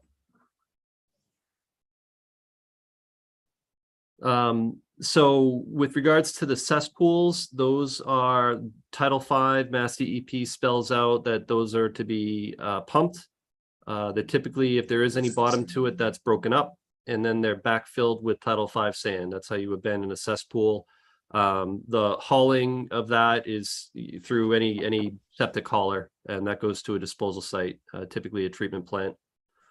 With regards to the car, in order for that to be removed, it's no different than any car sitting on anybody's house anywhere. No different than if anybody has an oil tank in their home and you go to sell your home, they check it for leaks, and then there's protocols that go into place to test and check. And if there was a leak, you have to remove and dispose of that soil. So that'd be no different than any other, heating oil tank. If folks have those in their homes and you've ever tried to sell a house with an older one. So again, these are normal protocols that would have to go through. I think the tanks go through the fire department. The car, that can be hauled off by any junk, somebody that's going to take that car away. But the soils themselves would have to be checked after. That was my question. Okay. Yep. Thank you. That's all I have, Greg. David, anything else? No, that's it. Thank you very much. Okay. I know that you've got some concerns clearly about the protecting of Bartlett Pond, but let me assure you, David, that we do too. And I know that Vinny's worked very hard with Scott, and the plan that I'm seeing here tonight, my opinion, it's pretty tight in terms of the steps being taken to prevent. Now, could there something happen? Of course there could. Whenever something happens, there's always something that happens, and the key then is how rapidly do you fix it? And I think that they're set up to fix anything that should happen quickly too. So okay. I'm comfortable on that side. Thank you. All right. Let me double check, make sure we don't have any more hands up here. Nope, I think we are good. Scott, you wanted to say something else? Yeah, I did receive correspondence here from Mr. Greg Young from a Save Bartlett Pond Concerned Community Group. And I just wanted to go through a couple of things on here just for the public record that we haven't ignored this. We received it. Scott, just so you know, I'm Greg Young. So I forwarded that to you. That was forwarded to me by David Code, who just was on the phone call with you. Yep. So I think you might have already addressed a couple, but we'll give you 5 minutes anyway. How's that? Okay, appreciate it. I wasn't sure if it was a different Greg Young. Could be. So, so I think I'll just go through the ones that I didn't already cover in my presentation. We talked about enforcement, drainage. We talked about. So 4, we talked about the 21E. Question 5 asks about the 3 individual septic systems versus a shared system. And I guess the quickest response to that is we're not allowed to do a shared system. Those are not allowed by Title V. So we really don't have one choice, is to do individual systems, but they are fully compliant with Title V. It would be reviewed through the Board of Health. Question 6 asks if this will be town water or a well. This is on town water, and as such, there is also a hydrant that is going to be added in, and that hydrant is right here. In fact, the planning department, Lori, has asked us to also provide a light for that, so it's illuminated for fire protection. And then regarding snow storage, we did designate areas within the homeowners' easement areas they're basically the natural push points. As the plows are coming in off the main street, we have the push point onto the shoulder here. They're coming in around the development, push points at the end of the road. Same thing for the driveways as they're backing out and pushing. We selected those areas, so they're pushing snow. So we covered that for the common driveway aspect. And those were the comments on there. So good. And I had another one from. There are comments talking about, and it's this document here we received via email regarding the ecosystem. A lot of this is talking about, the avoiding the heavy equipment in the buffer zone. We just talked about the dense shoreline, vegetation, and trees. There's a statement on here that says none of the structures have trees growing through them. I am assuming we're going to have that situation, so we've put protocols in here to address that. Frankly, I've been through that site and spent more hours on there than I can imagine. There's definitely stuff I can't see because it's just been kind of overgrown. And one of them is talking about listed structure does not exist. I'm not sure which one that is, but again, we took a conservative approach when we mapped these out because this is a restoration plan and I didn't want any surprises. So I believe all the ones we show as dwellings are in fact there. If one has since collapsed in the last year and a half or so since we started this, it's possible, and it could be overgrown and not visible. It could also just be that there's, this one is not mapped, but this is an old foundation. I don't know what's under here, but we're going to want to get this out of the 25-foot zone. And that photo occurs right around this area here. So, again, I'm taking a conservative worst case approach with all this. Obviously, we're going to do our best to follow this protocol and minimize, with the whole idea being we minimize disturbance. So, and this is not a project to create view quarters. This is a project to restore that buffer zone. And we've talked about that too with the applicant, Vincent and I, in the room. So I guess I'll leave it at that. Thank you. All right. If there's no more questions from the commission, I think we can move ahead here by closing the hearing and voting on 4 items. Unless any disagree with that approach, then let's give a motion to close the hearing. So moved. Second. We'll give it to Kelly because we need to have her make the motions going forward. Remember? So there you go. That's right. Okay. Roll call. Tom Beals. Yes. Dan Clark. Yes. Justin Dufresne. Yes, and just a question, Greg and Vinny, just on this one. I was not present at the original hearing Oh, in Thank you, July. Justin. Thank you. Thank you. Yeah, you and Diane are out. Can't Yeah. vote. But Tom, Dan, Todd Helwig, Yes. Kelly Marston. Yes. I vote yes. 5 votes positive. Okay. So Vinny, do we want to do these all together? So we're closing the hearings for lots 1, 2, and 3, as well as the stormwater. management. Yes. Yep. Good. So is it better to vote each as individually from the record perspective, or can we lump them together? What's the? As long as we state that we're lumping them together. I think it all works together. Okay. So then we could make a motion to issue an order of conditions for 75 Ridge Road Lot 1, 75 Ridge Road Lot 2, 75 Ridge Road Lot 3, inclusive of the draft notes from Vinny, and also a stormwater management and land disturbance permit for 75 Ridge Road Lots 1, 2, and 3. Yes, we would have, and I'm going to be issuing individual orders of conditions for each of the 3 lots.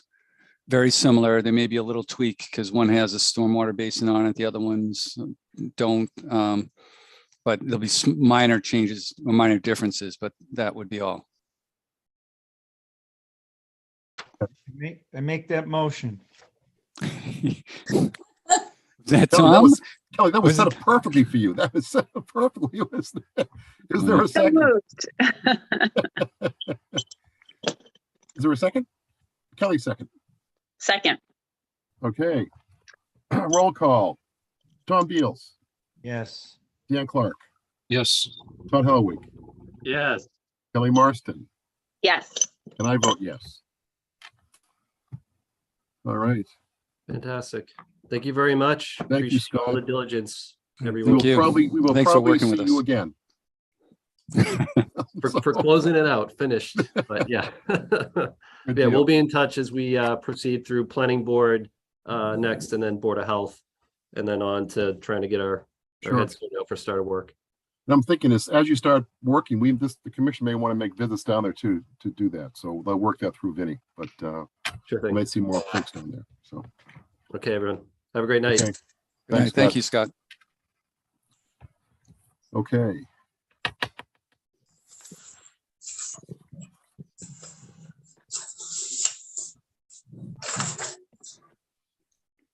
Colby Road, 7 Colby Road, RDA. Replace an existing residential septic system in the rear. Do we have anybody on for that? I think I can take it. I think we Okay. might have Lawrence Hogan, the owner, or Jerry Buzanowski, the designer. But if you want, if they're not raising their hands, I can share my screen. I see Larry Hogan, no hand raised. Okay, so I'll take care of it. Go ahead, go for it. It's very simple. It's a current existing property and they have a failed septic system. They have to replace it. As you can see my screen, we got Colby Street, this is 7 Colby. House is there, you walk around the back, there's a pool, existing pool in this area. The wetlands run along the back. It's that big, massive, I think it's Cold Harbor Brook. It's like a wetland that feeds into Cold Harbor Brook. The brook is not within 200 feet. But there's the wetland in the back area here. And they're proposing to put the replacement septic system on the flat area up at the top by the house, as far away from the wetlands as possible. They've got an erosion sediment control barrier in place at about 37 feet off is the closest point over in here. And they're just doing a little bit of filling on that slope, but they're keeping everything pretty much at grade on the property. Yeah, there's not many options, are there? No, it's not a large lot. Do you have a photo, Vinny? We can pop up here. I wasn't ready for that, but I do have one.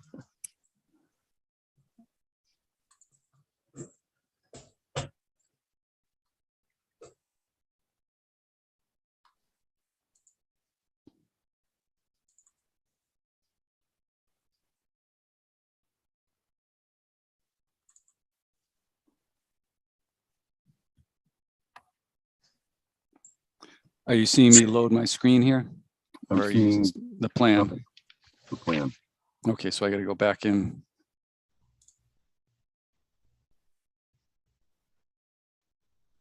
What's happening here?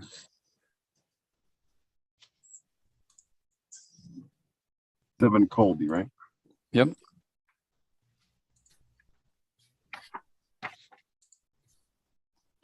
So I'm coming back with. Here we go. So we're standing where the proposed septic system is going to be. You can see the fence for the pool. Looks down and there's the wetland is where it's untouched, probably 5 or so feet, 10 feet into the brush. And so there's an area right down here by the corner of the wall that's going to have a little bit of fill.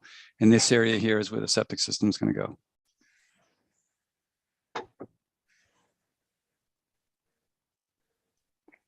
Any questions from the commission? How long is that going to take, Greg? How long is what going to take? The reconstruction of this? And what are they have to put soil in? Are they going to take some out? They're going to bring material in and probably take some out, but they're going to do all the work. It will probably occur this fall, and it probably will take 3 weeks, 2 to 3 weeks to get the work done. They've already got a local contractor, I think under agreement, but he mentioned the company and said they were ready to go.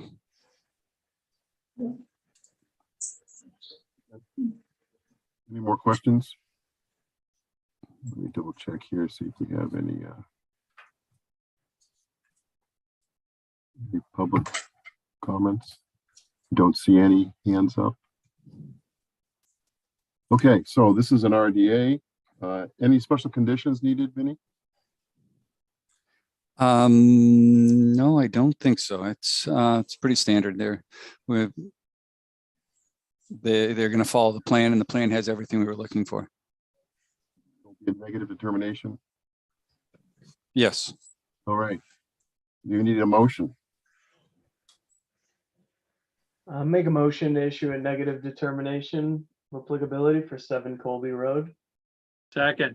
Seconded by Todd. Roll call. Tom Beals, Yes. Dan Clark, Yes. Justin Dufresne, Yes. Diane Gouldner, Yes. Todd Helwig, Yes. Kelly Marston. Yes. I vote yes.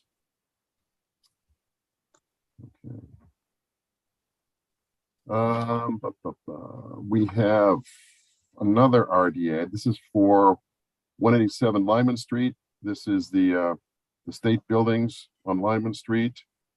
Let me see who we have here. We've got It was Laurie Anderson who's going to present. I Laurie think. Anderson's on her way in. Who else? We got Peter Tomino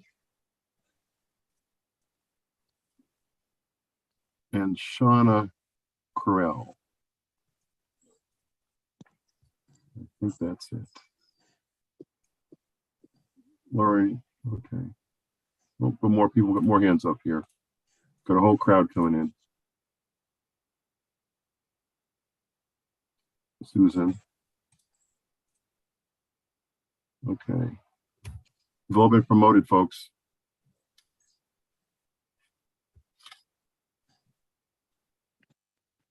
Great, thank you.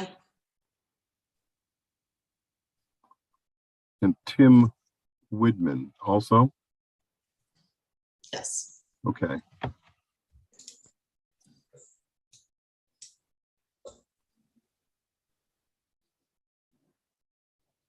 Okay. Everybody's here?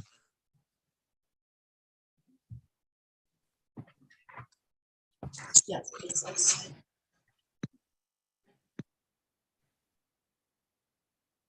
Do you have the PowerPoint ready to go, Laurie, or do you want me to just pull it up? I do have it ready. Okay. Do you need Peter Tomino in here? Yes. Yeah. You're promoted also.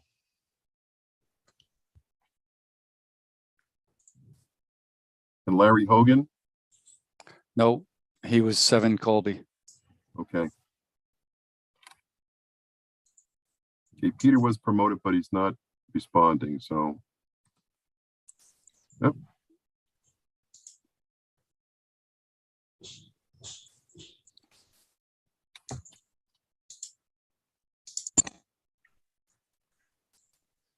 Okay.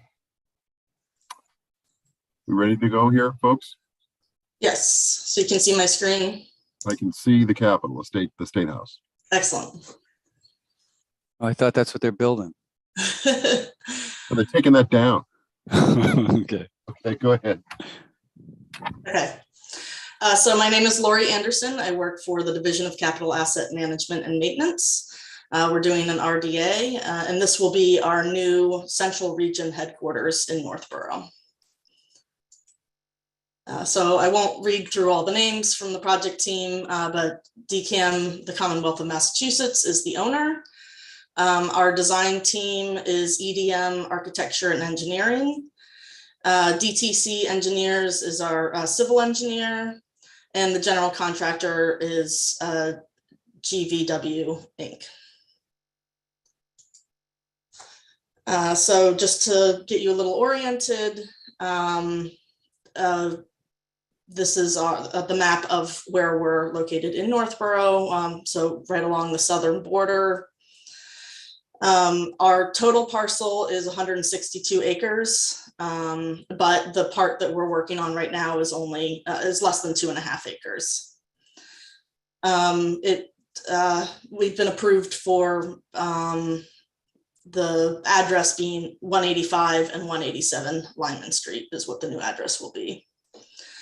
We will be constructing 2 buildings, and there's limited activity and impact within the 100-foot buffer zone. So some of the site history, as you probably, many of you know, this used to be the Westboro State Hospital. We're working in the location where the former Chauncey Hall was located, and there were also 2 pole barns. Those structures were recently demolished under negative determination in October 2020. For this current project, we're using the same wetland delineation as was used for that project. We recently reflagged the buffer zones, and Vincent has been out and seen the new flagging.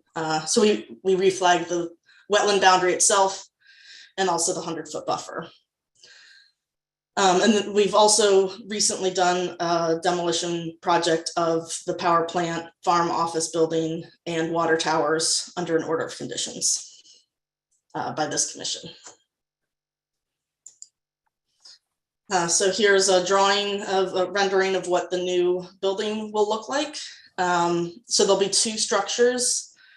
The main building is about 7,500 square feet.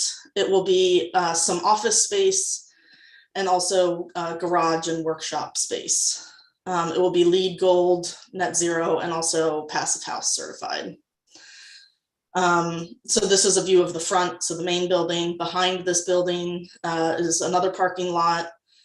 And that will have also a storage building that's 4,000 square feet. It's a pre-engineered building. And it'll be used for storing various equipment. And it'll be slab on grade, a pre-engineered, unheated building. So this, the yellow line is our 100-foot buffer. So this just shows you the general grading of the site and sort of general overview. I'll have some other pictures that zoom in a little bit to make it easier. But as you can see, there's a wetland. There's 2 wetlands. So we'll look at those in a little more detail. So what we have called wetland B is down on this lower right part of the picture. The Wetlands Protection Act. And we also have wetland C, which is an isolated wetland We did the calculations and determined it is not considered isolated land subject to flooding. So for those two reasons, it's not jurisdictional under the Wetlands Protection Act. Isolated wetlands are included in the Town of Northborough's bylaws. As a state construction project, we're not subject to local bylaws. But even so, we're trying to do as much as we can to minimize our disruption in the buffer zones. All right, can you go back to that previous slide for a second? Sure. So those two buildings there, which one is which? Which is the office and which is the storage shed? Sorry, so these are actually the previous buildings that were demolished. Oh, okay, the ones that came down. Got it. All right. Yes, so these are the two pole barns, and then down here in the southern part is the bouncy hall. Sorry about that. Right. Okay, so this is the new construction. So wetland B, again, here's our 100-foot buffer. We have the silt fencing and straw wattles. And also temporary construction fencing. So the work in the buffer zone would be some vegetation clearing, some site grading, and again, the construction fencing and silt fencing protections. At the closest point, we're about 75 feet away from the wetland. And the total area of disturbance that would be in the buffer zone is about 2,500 square feet. So here's the isolated wetland, wetland C. The closest area of disturbance here is about 50 feet, and there would be proposed a total disturbance in the buffer zone of 4,500 square feet. Similar to the other side, the work in the buffer zone that we propose is vegetation clearing, site grading, the temporary construction fence, which would be driven posts, obviously the erosion controls. There's also a light pole that's along the driveway, sort of right at the edge of the buffer zone. And then one corner of the storage building would be about 550 square feet would be within the buffer zone. So this is our erosion soil control drawing. You can see the different erosion control, our silt fencing and straw wattle. We'll also have a stabilized construction entrance and inlet protection. And here's, you can see these a little bit better, blowing them up. We submitted our SWIP, and our site work will be consistent with the erosion and sediment control guidelines. As I mentioned, we're using straw wattles and silt fencing, the sediment will be removed when it's half the height of the wattle.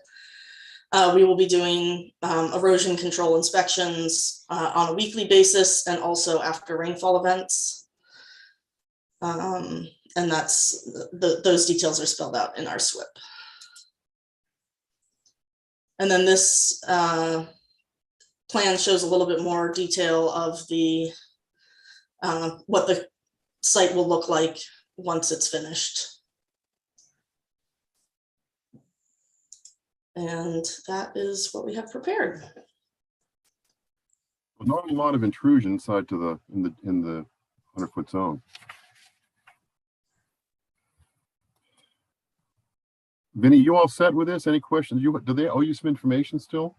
Yeah, I had some questions and they said they were going to get it to me next week. So that's kind of one of my concerns I would raise to the commission to see if, could you bring up the plan again?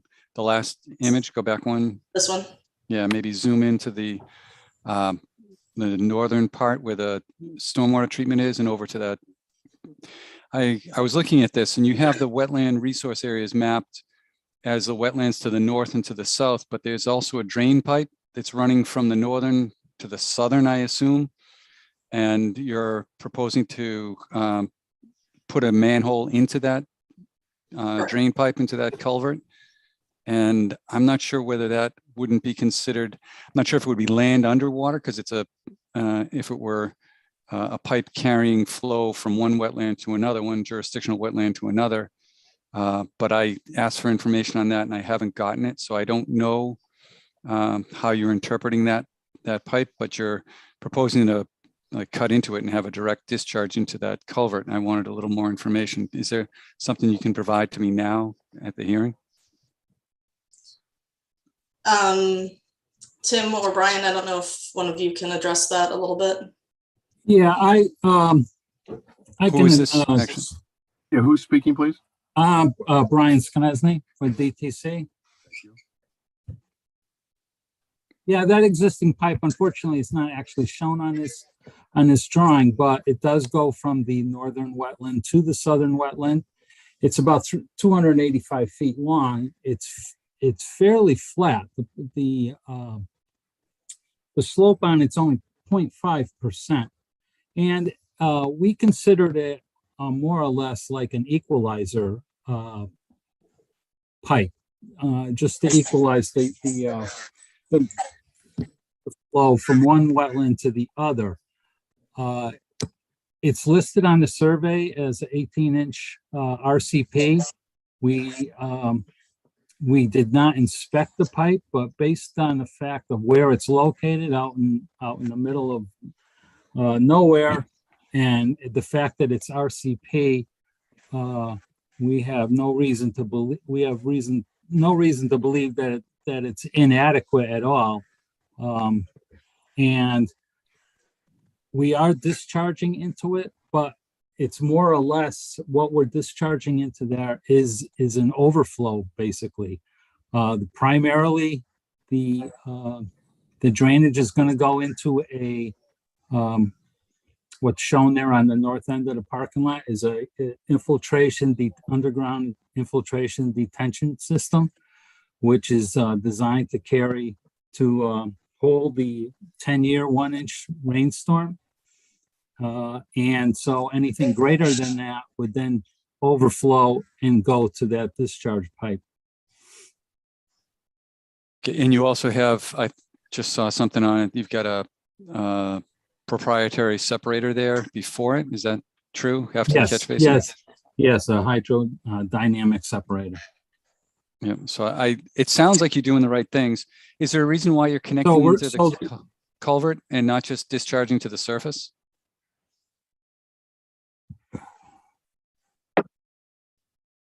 Did you hear that or no? Yes, I did, and okay. I just thought connecting to the culvert was the appropriate thing to do here rather than the surface.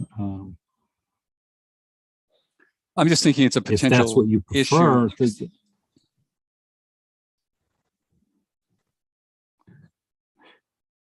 Sorry, the delays in response. I apologize for talking over you. Just the idea of having just going into the pipe, it may be less impact or potential impact to that wetland downstream if you're not cutting into the pipe and trying to put a manhole in and direct the flow to it. If there's enough slope, it seems like it might be easier to just discharge, but I don't know what your cover and what the invert elevations are going to be. Well, there is, this is the side of a hill right here, and there is adequate slope. It's going to be, I think, around 7% on the pipe. So I'm not really sure where you would want me to discharge, but that's an easy fix to change that from eliminating that manhole. Well, that's why I was asking for information that I haven't gotten yet. So I don't know what the commission, Justin, you've got. Yeah, I mean, I was going to kind of agree with you, Vinny. I think that, if just going to a pipe like that, I mean, without, I know there's probably some knowledge on it, but if it's an 18-inch, if it is an equalizer pipe, if those wetlands do fill up, that pipe could be completely full all the time. So you could be operating in kind of a tailwater condition on the system that you're installing too, and just not allowing the flow to get out of there appropriately sometimes, and could cause erosion on one side of that pipe too, if we're putting a little bit more water in it in the 25-year storm and some of these bigger storms that we've had. So for me, I'd probably prefer just an outlet to, just to grade with some riprap and stuff to really kind of slow that water down, and then just let it, it's going to have 100 feet basically to flow down towards the wetlands, before it just goes directly in there through a pipe connection. So I think I'd probably prefer the surface route versus, tapping into that pipe. Thank you. That's good. I agree. Who is that that agreed? Tom Beals Tom Beals, thank you, Tom. needs to go to daylight. Yep. And that should be an easy enough change for our team to do. Okay. And then the other issue that I raised was the question of your construction sequence. You gave me the construction sequence, but my concern that I kind of was leading towards was you've got infiltration practices out there being proposed. And I wanted to make sure that you're not excavating or piling material in those areas, that you've got porous pavement being proposed. I didn't see any detail for the porous pavement in the package that you submitted to me. I didn't see any detail for the infiltration system that's there. It is all outside the 100-foot zone, but because you were connecting into that, it's something that I would really like to see, is to make sure that it's not going to get a storage pile, a staging pile on top of it, and you're going to do all the work and get everything stabilized before you put the porous pavement down, and those kind of conditions, because those are specialty products, and I know you're spending a lot of money to put those in, and you want them to work as well. I just always like to have the assurances that the plan is already in place for the contractor to follow.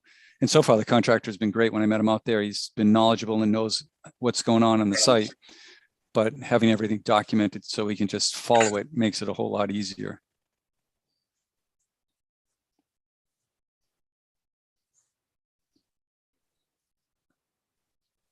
So Vinny, we need a little more work done on the plan. Is that what I'm hearing? I think so, yes. Chairman Young? Yes. If I could just address this, and certainly the agent, Mr. Vignali, is very appropriately asking for this additional detail. But DCAM would very much appreciate if there would be a way to issue the RDA subject to our providing that documentation to the agent to his satisfaction next week. Would that be possible? What do you think, Vinny? It makes things a little difficult, because next week is probably when I'm going to be drafting all those conditions and orders. I'm sure that we could get something done and get things completed.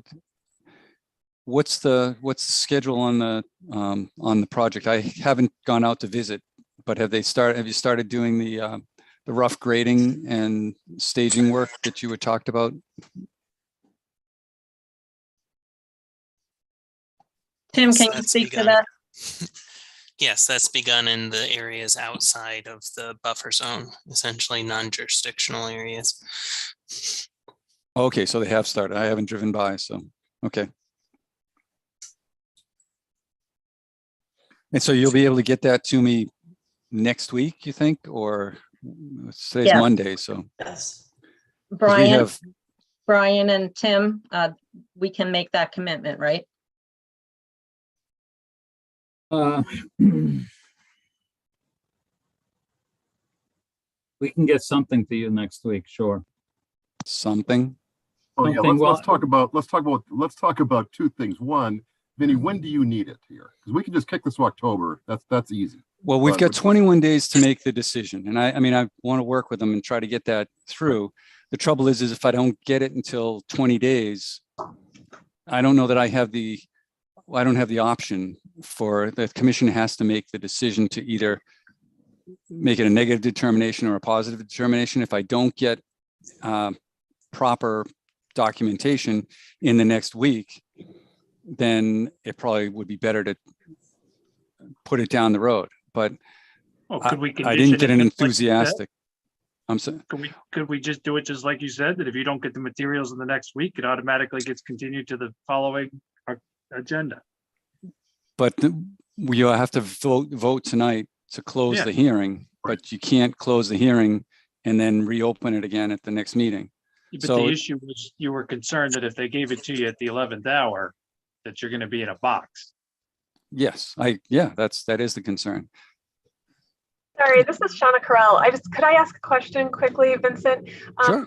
You're asking for details on the porous pavement and basically site logistics on where layouts are going to be. We most definitely could get that to you. We already have that in the plans. We could most definitely get that to you tomorrow. I guess if you're looking for something else, could you specify what items other than that you're looking for? It's what I asked for in the email that I sent last Tuesday. It was the BMP, the designs for the BMPs, the stormwater BMPs, the infiltration practices, not the infiltrator, the separator that you have, and then the porous or asphalt, porous paving. So that was what I was looking for, the technical side, and then also for the drain pipe, if you're going to tie into it. If you're going to go and just have it as a surface daylight, we don't need to worry about the drain pipe. And then what was the other item that I had? It was, and just to make sure that the operations and the construction schedule sequencing is going to protect those areas that you want protected. I assume that when you have those stormwater BMPs, one of them is going to be that you're not going to compact the areas. You're going to make sure that you're protecting those areas during construction. You're not going to put them in place until all the areas that drain to it are adequately stabilized. That's the kind of stuff. It's all the standard stuff, Laura. You probably have seen this 100 times. I just need to get it specific for this site, and that's what you're proposing and we're agreeing to. Okay, thank you for clarifying. I don't know if Tim, you could speak to anything there. Some of those items are already in the plan, but I know there'd be some effort by DTC to pull together some of those other items. Is there any reason why we can't get that to Brian, or sorry, to Vincent by next week? Not that I'm aware of, Brian. When you say you want it next week, and I want to make sure that we aren't giving you 11th hour. I don't want to nickel and dime it either, but I want to understand, are we saying Monday? Are we saying Wednesday? We should probably set an actual date to it. And Brian, I don't know if you have a sense at this point of what is your achievable date.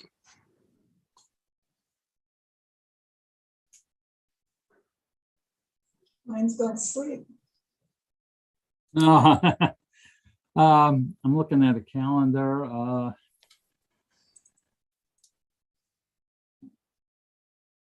If everybody can live with Wednesday, we can shoot for Wednesday. What's the date on Wednesday? I don't have a calendar. That's the 21st. Or the 21st? No. Or the 14th. Today's the 12th. Let's go with the 14th. 14th. Yeah. You know, 14 in a week. So that would be 14th 2 days from now. Is this week. Right. That's yeah. Right. So 14. So that's the 21. That gives me, that's 10 days off the clock, because we have 21 days to issue the decision. Yeah. And just to be clear, we will put together and give you everything that we can now, and then the final pieces that DTC is working on. So we have a lot of the information you're requesting and can package it and get that to you by Wednesday of this week. We'll put it all together tomorrow and get it to you by Wednesday.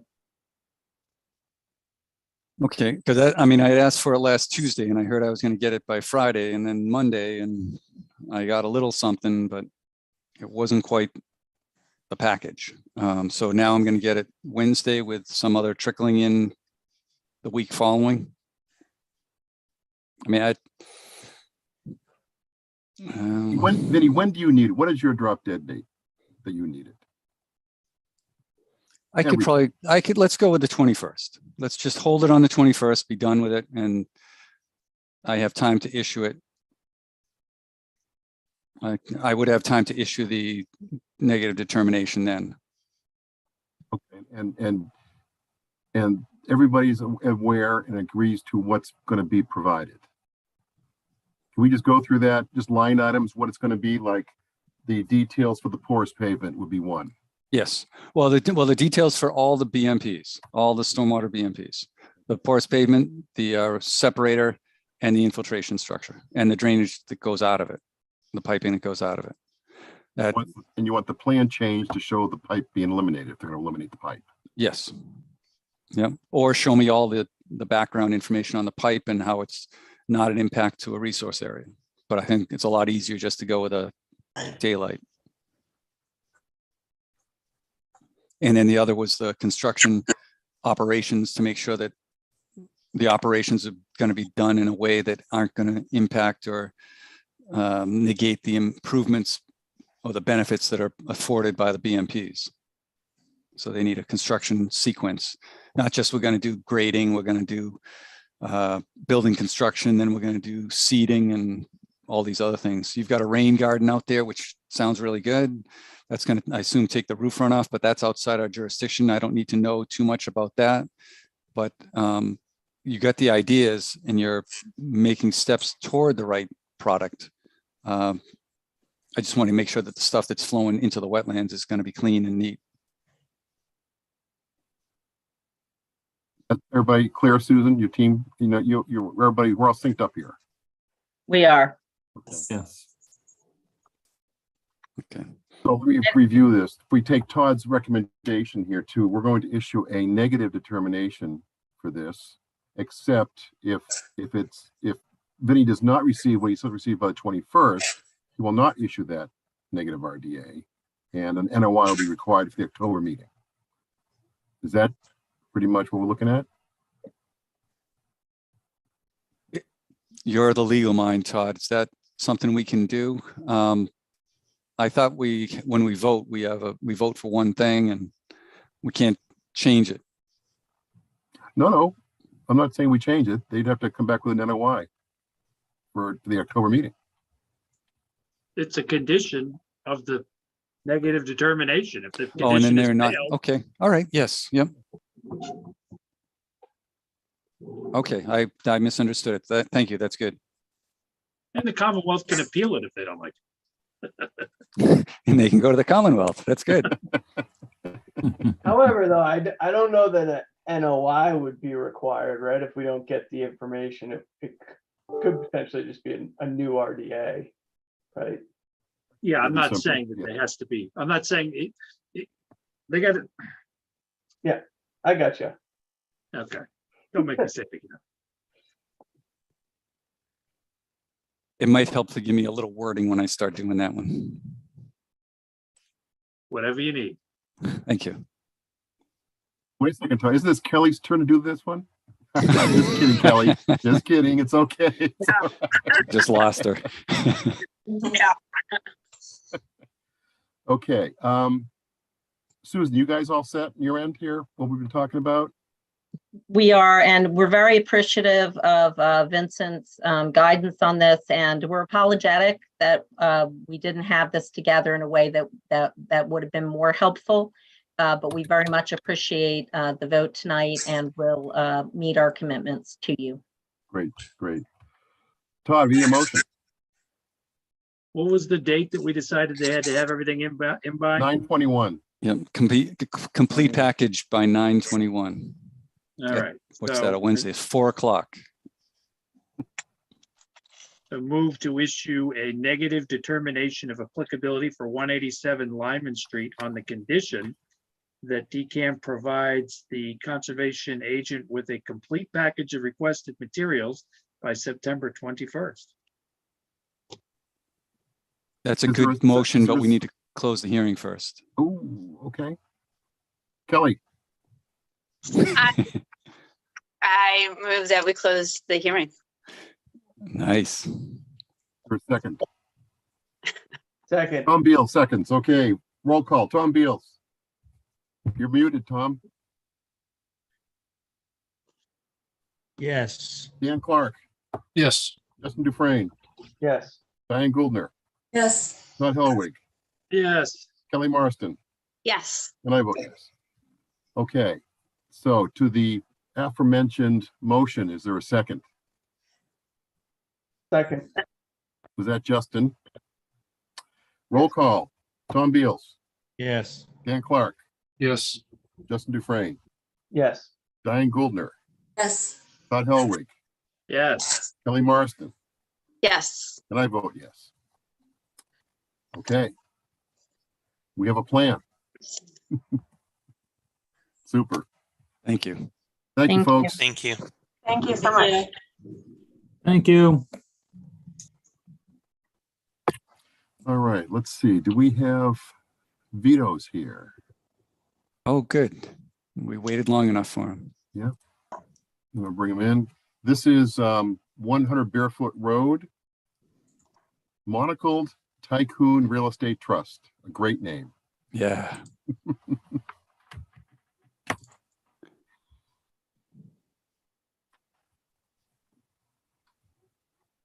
Vito somewhere.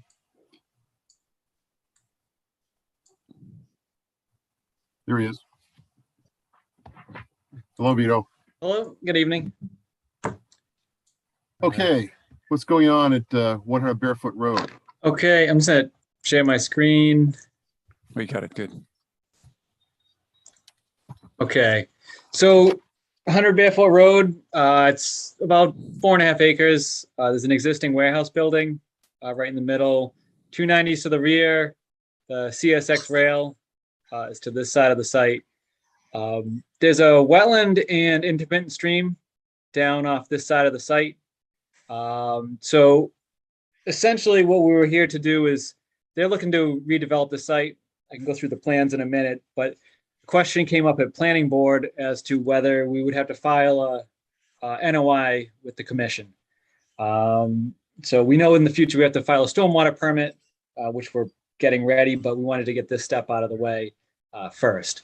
So the plan itself is essentially they would like to add 2 additions to the building, 1 on each side, and also redevelop the parking areas to the side into the loading dock areas to the rear.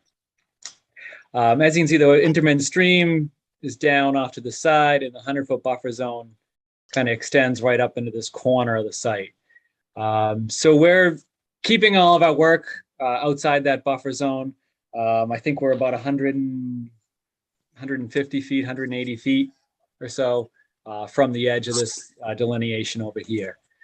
The question also came up as to the status of this stream over in here. So right now it's shown on the most current USGS as intermittent. I think I have, this is the USGS map. So it's that thinner blue line as you run through right there. It is a named stream, which is a little confusing, but it is intermittent. And then once it gets towards 290 right up in here, it turns to that thicker blue line, meaning perennial.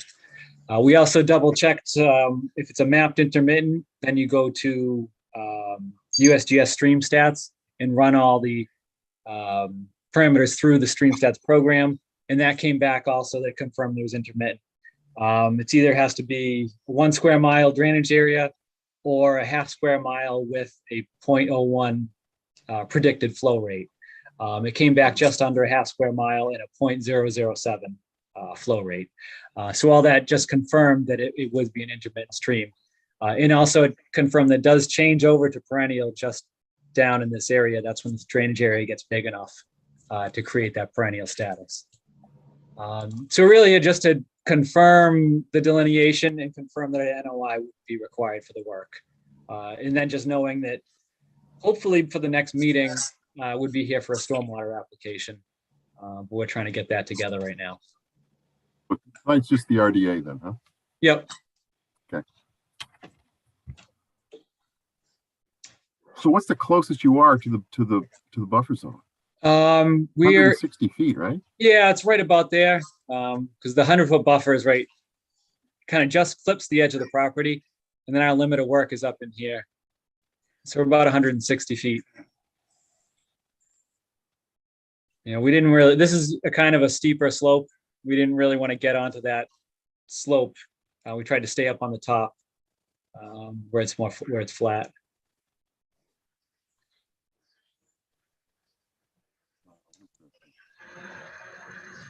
You're 160 feet away from the, well, 160 feet away from the buffer zone. Mhm. I'm even wondering why you're here. It was just to confirm the well and in that stream status, basically, because if that were for some reason considered perennial, then that 200-foot riverfront would come up into the site. So it was more, we were confident with it, but planning board wanted us to double check, just to make sure nothing would change with the limit of work or the layout because of wetland constraints. Right, because if you look at the USGS map, it shows as a finer line, but if you look on the town's GIS, that finer line, it doesn't differentiate between a finer line or a heavier blue line. So it can be a bit confusing. Oh, you have Yeah, it and the right fact there it has a ready. name. Yeah. Yeah, maybe not the right name, but it's there. Yeah. Right. Any questions from the commission, comments?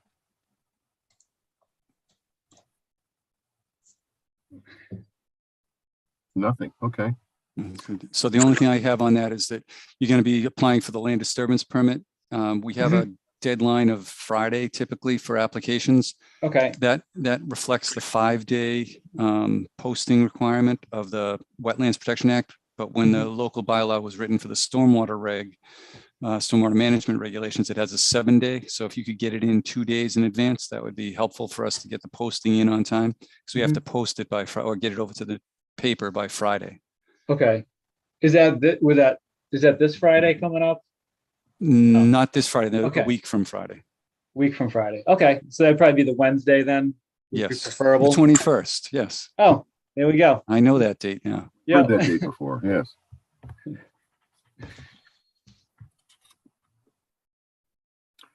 Okay, then let's move ahead and close the hearing. So moved. There a second? Second. Seconded by Kelly. Roll call. Tom Beals. You're muted, Tom. Yes. Dan sorry. Clark. Yes. Justin Dufresne. Yes. Diane Goldner. Yes. Todd Helwig. Yes. Kelly Marston. Yes. And I vote yes.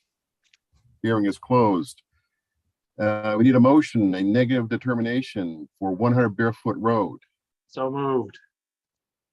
Second. Seconded by Justin. Roll call. Tom Beals. Yes. Dan Clark. Yes. Justin Dufresne.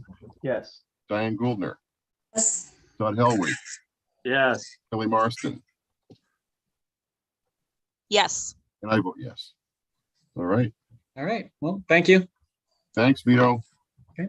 We'll see you soon. Yep. Okay. Moving right along. We have an NOI. This is a new NOI, right, Vinny? New one? Yes, it is. Yep, new for 44 Fisher Street. 44 We Fisher. discussed it last meeting. We did, okay. I believe Mark Arnold is here. Mark, I'm going to bring you in.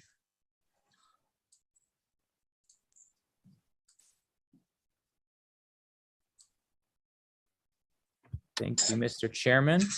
Well, Mark, Can you hear me? can hear you perfectly. Great. So Mark Arn with Goddard Consulting. With me is Mary DeCiudis, the applicant. She had some technical issues with her laptop, so I had her come into our office so she could actually attend this virtual meeting. So we're here together to answer your questions. Oh, the So, old bring the applicant trick, huh? Okay, there we go. Good stuff. All right, so again, Mark Arn with Goddard Consulting here on behalf of Mary DeFutis. Just as a point of order, I did send to Vincent the certified abutter lists receipts, copy of that PDF, and I can share that if the commission wants to.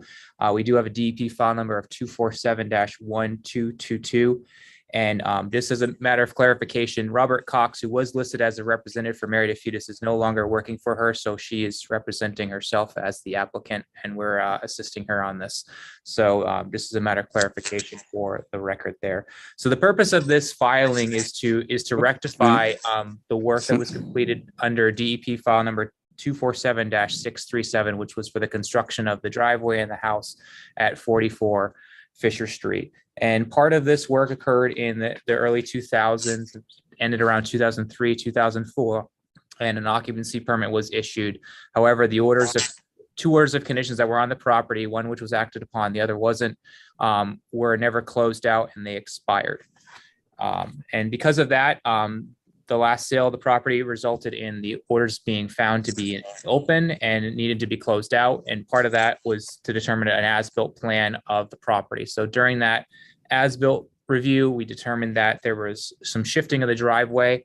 And I'm going to pull up the plans now just to walk the commission through. Why can't I see? Sorry, I'm not sure if... Hold on, I'm sorry, I'm not seeing what I wanted to see here. All right, I think we're gonna go with desktop. Uh-oh.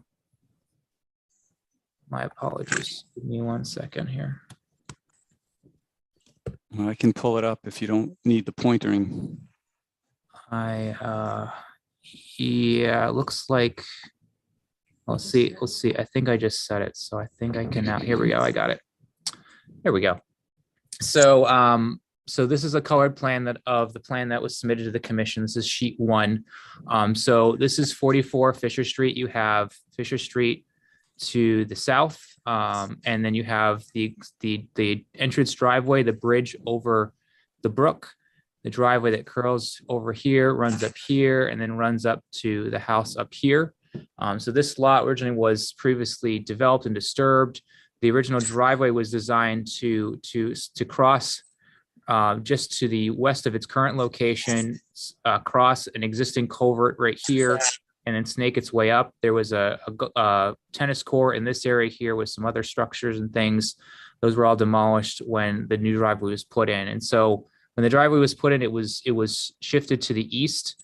From conversations with Mary that her husband was working on this, the commission was watching this project.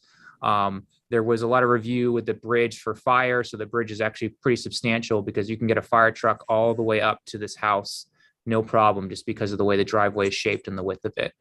So these radiuses were set up for fire access actually. So that way you can get an ambulance up there. And there's actually been ambulances that have been able to get up there safely since the house was constructed. And part of the work resulted in the alteration of the wetlands here and in here. And so this is based on a delineation that Goddard Consulting did. And basically we went out, reviewed soils, vegetation, and determined where the wetlands are currently, which is this wetland line here, which is the AA wetland. And then we tied into the original wetland where we had basically undisturbed areas. Here we actually found that because of the grading, when they removed the tennis court and other stuff around here, there actually is more wetlands now than there was previously. But that wasn't taken into account in any of our mitigation calculations. So we have wetland impacts here and wetland impacts here, and those wetland impacts totaled 5,938 square feet. So because of the location of the driveway, shifting the bridge, we've proposed wetland replication along Fisher Street to mitigate more than 1-to-1 for the wetlands that were lost. And as a reminder, the wetlands that were lost were basically meadow areas that were lost. These were not necessarily forested. There was already a lot of fields throughout this property here when they built the house. And that's the current property. We looked at thinking about shifting this wetland line here to bring it closer to the driveway, but the challenge is you steepen the slope up, you end up getting close to these trees and potentially compromising them. And so the benefit of adding a few square feet along this edge really kind of complicates everything from the driveway and everything else, and creating this kind of more of a gentle slope off the driveway, we thought was better to keep than to steepen this whole slope up and impact the trees along that area there. And so we just opted for mitigating it 1-to-1 down in this area. So this area here right now is all basically landscaped lawn and kind of with some rock beds and things like that. There is some good native vegetation along the bank of the river and the pond as it transitions to the pond here. And then this is actually an upland knoll with ledge in it that's here. And then you have this other flat area here along the river, and the river forms again pretty narrow right here before it goes under 44 Fisher Street. So the replication area is again it's 6,450 square feet. So we're out of the 5,938 square feet that was impacted. The additional mitigation efforts that we have proposed is we are proposing a split rail fence along this wetland line here. In this area of wetland at A4 to A33, there's large wetland shrubs in this area that are like 15 feet tall. And so we have this fence starting right here and coming out, which creates a barrier, a physical barrier from the vegetation that's very tall here along the toe of the slope. It ties into this retaining wall that curves right here for the bridge abutment that's here. We opted for a split rail fence because that was what the current owner would like to see rather than boulders. And we did 1 foot. We thought that was high enough to be visually a barrier to prevent mowing, but also not raising it to a height where it starts impacting the aesthetics of the view, which the goal is to have this area be wet meadow over to the pond. And so when you drive in the property, you end up with these edge trees here, and then you have a wet meadow, and then you have the pond, and not having a taller barrier in along that view. The wetland replication area also has a set of boulders along the end right here, and that was designed again just to kind of provide a permanent demarcation of the edge of the wetland replication area. That way, the ability to maintain and make sure that the vegetation along the bridge is not going to become a compromising issue with the current bridge abutment, but also ensure that there was a clear demarcation of the kind of the limit of the native area that comes in right here. And there's still native vegetation and shrubs in that area, which will be just left to be maintained. But the concern was making sure that there's no visible openings to just continue to maintain stuff in that area there. And this creates a nice isolated area for the replication area. There's no other walking areas or access points to these areas. So basically it creates a completely isolated system. We have trees and shrubs all proposed in here. This middle section here is a little too high and hard to replicate. So we have this just being seeded with a conservation seed mix. So you get a little bit of buffer zone restoration right there as well. That's the general gist of the notice of intent. We have a whole detailed planting plan, which I can pull up just so that way the commission can see how we've detailed this out. So we've done replications before in Northborough. We have one on Washburn Street that was a good success there. So we have 24 trees, 80 shrubs and ferns going in along with our seed mixes. As part of this, we also have the original procedures for the wetland A meadow, which I'll go back to just because it's a separate area of the notice of intent. This is the planting plan for the replication area. So we've got trees and shrubs in clusters along with ferns in clusters. So that way pollinators can move around the replication area really well. There is erosion control proposed around the replication area. Vincent did mention a concern about erosion because of the brook, and we could definitely install erosion mats once we seed everything to help stabilize the soil quickly and to ensure that it doesn't erode.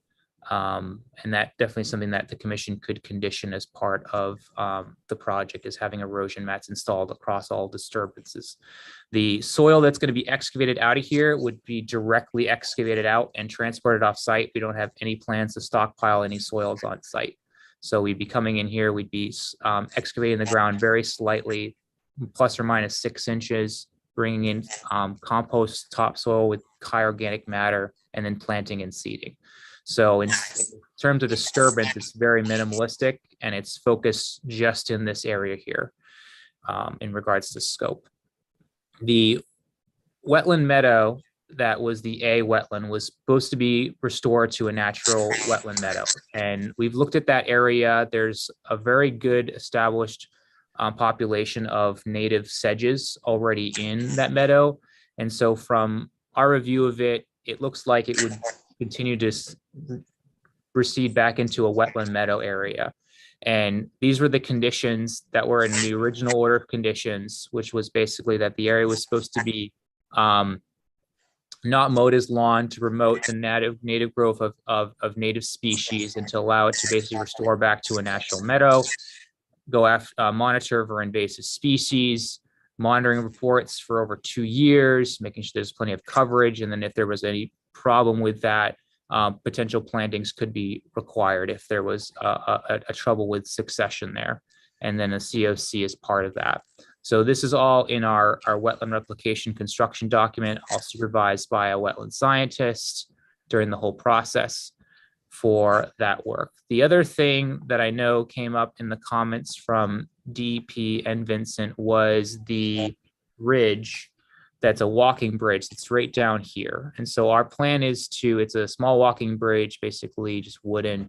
Our plan is to basically use a machine to lift that bridge from its current location, bring it into the replication area, and then remove all the bridge material off site. So there's really no major impact to this area. It's all going to be under the supervision of the wetland scientists. And so we expect that to not be a significant issue there. Going through to some other comments that Vincent and DEP had raised. This area here, there's no plans to do a fence. There are boulders along the stream that comes out of this pipe right here. So the stream is pretty well protected. But this area was historically maintained lawn area. There was a tennis court up in this area already. And so the plan is just to continue to maintain the area as it has been maintained even prior to the order of conditions. And the original order didn't reference anything about allowing this area to become natural or wet meadow or anything like that. It just called out the wetland area that was here. And the area that remains here is roughly about 9,500 square feet of wetland area. Most of that's meadow with some edge shrub thickets of a lot of silky dogwood. The other comments I think we did address to Fred Litchfield. We sent him the impervious surface calculations for the property just so he has an idea of what the current development is.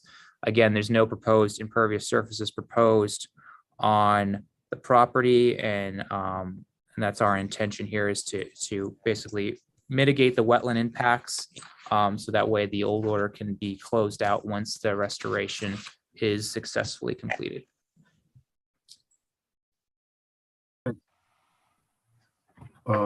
Vinny, I know I saw some questions you had, and Mark, sounds like he's addressed some of them. Did you get the certified return mail receipts? I did, yes, that worked out well. That's good.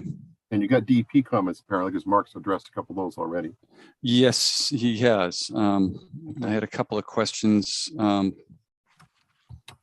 Actually, it might be easier to go through with the commission if I could share my screen, if I could jump in there. Yep.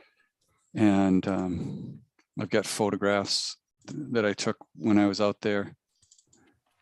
And one of the questions that I had was taking out trees within the proposed wetland replication area. And this is a view from the bridge looking downstream.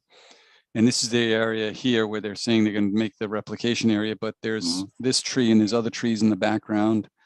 I'm not sure how we're going to protect the roots as we're proposing to do on the 75 Ridge. And still be able to excavate the area here to make this a wetland and extend it to make it match. So I wasn't sure, Mark, if you had any suggestions or thoughts on that. So generally, when we build replication areas, we try to save mature trees around it wherever possible. We know there is maybe a higher risk that there may be damage to some of the root system. But at the same time, we think that the preservation of mature trees wherever possible is always a greater benefit than just taking them out. So typically in a replication area, we would just take out everything. But in this situation, I think we can work around everything that is there and make our connections to the bank where we have, for example, in this photo, you can see all the planted flower lilies that are there that are just more landscape plantings than anything else. And so I think from that perspective, I think we can do a few things. One is we can save everything that's native shrub and tree, work around them, and still create a wetland habitat that was in better condition than the original wetland, which was just going to be meadow, and this is now going to be forested with shrub along this whole section of the bank of the brook. Okay. Yeah, so because the thing that I'm looking at is you're running your calculations for the area of replication. And if you're not going to be doing, really, you're not going to be excavating around within 10 feet or 15 feet of those mature trees that are in there, you shouldn't get the area, you shouldn't get the credit for the replication area. So that's one of the things that I'd want to look at and see how many are there, how many trees you're going to be kind of saving, which I agree with the whole idea that you want to save those trees and work them into your landscape. But I don't like the idea of getting credit for areas that are not really going to be excavated and created to be wetlands.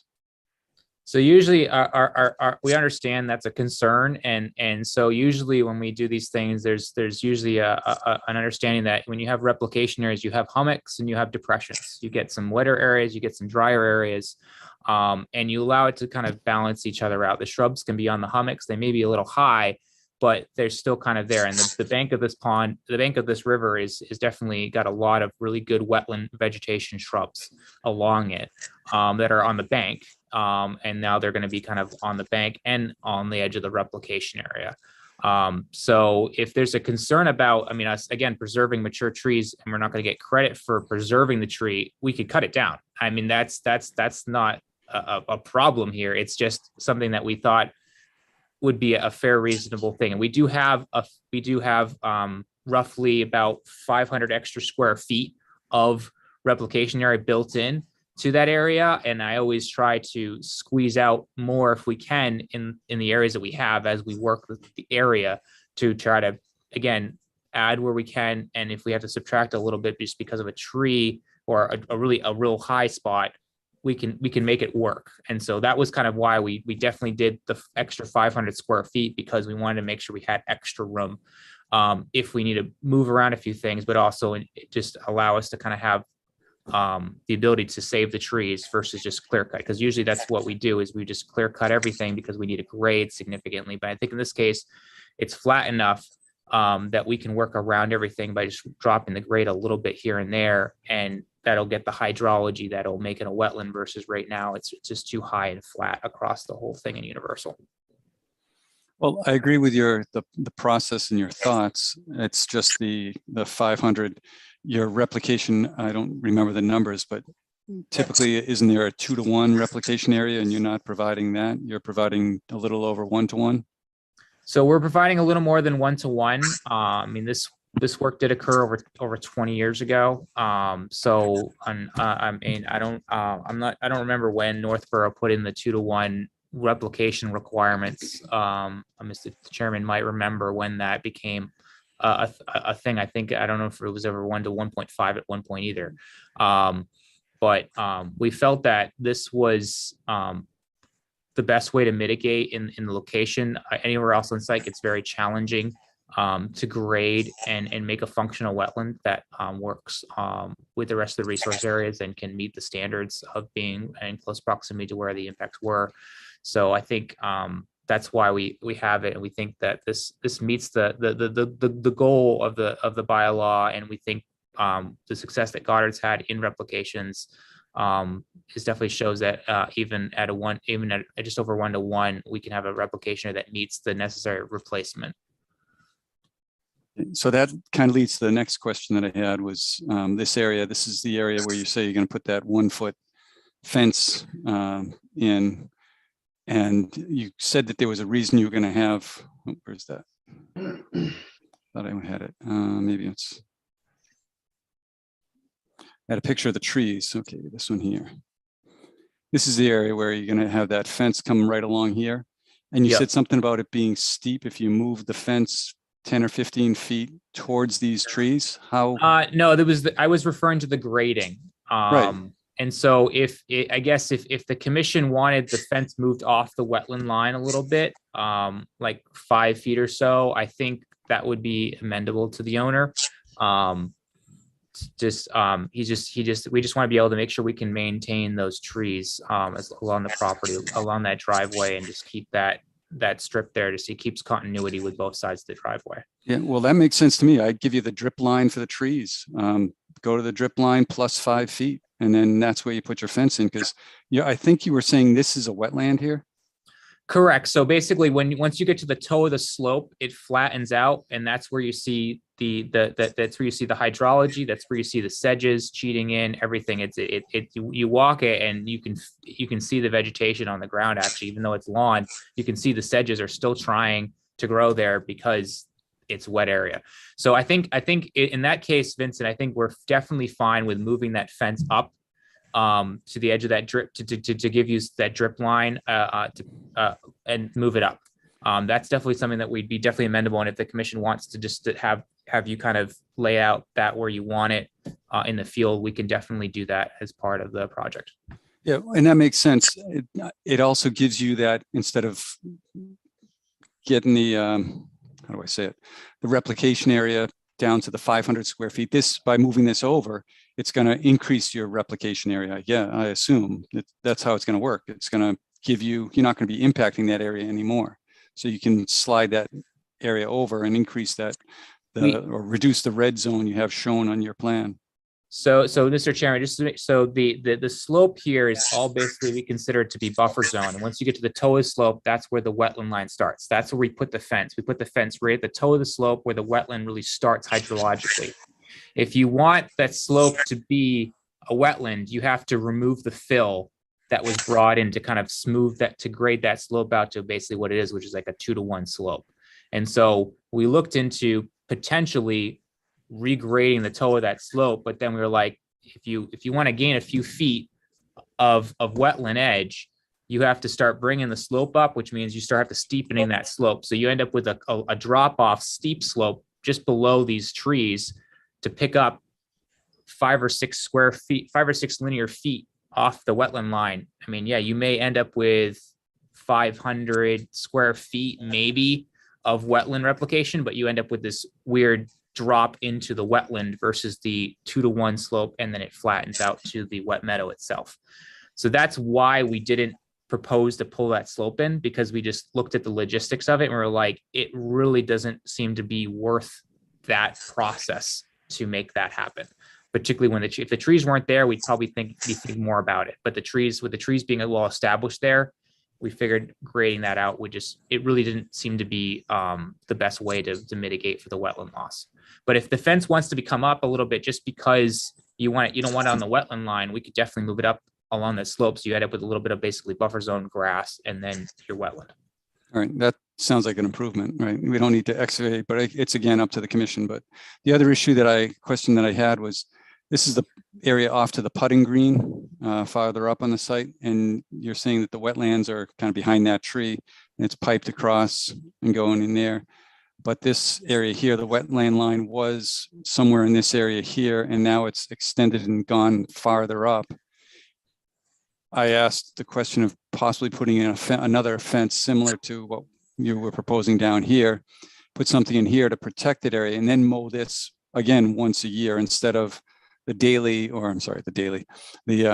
weekly more 7 to 9 times per year that this is probably getting mowed now, to let that go back to being naturalized meadow if that's what it's going to go to. Because you've got a high area there, high area here, and it's low down here.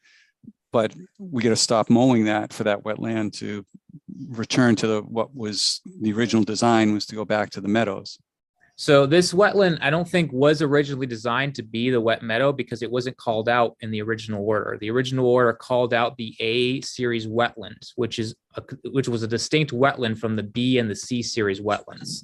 And so the A series wetland was all in the far distance of this picture where we were just looking at the previous photos where the cursor is. That A series wetland was kind of its own system. And then there was a B and a C series system that tied into the culvert. And the water goes from the right side of this picture to the left side of this picture underneath the driveway and then out through the valley where next to the high spot there. And so basically we have a situation where the wetland there was no, nothing in the order that said it was supposed to be allowed to go back to natural. We know the area was fields and we now have had a wetland that expanded in lawn. So usually if a wetland expands in a lawn, it can remain lawn because the wetlands can change, but if it was originally lawn, it can stay as lawn. And so our thought was, because this is all continuity with the other side of the driveway, it seemed like the original order not calling it out, it didn't seem like it was necessary to mitigate or allow. And it's still a functional wetland. It's just going to be an area that's more accessible for the owner, while the owner's allowing the A series to be what it should be and putting the replication area in. So that would be maintained as a lawn, but I think that our typical orders will require or prohibit the use of pesticides and fertilizers, especially in a wetland, because that would be considered a wetland. So how would you address that? I think again, it would be a clear listing in the order being a continuous condition.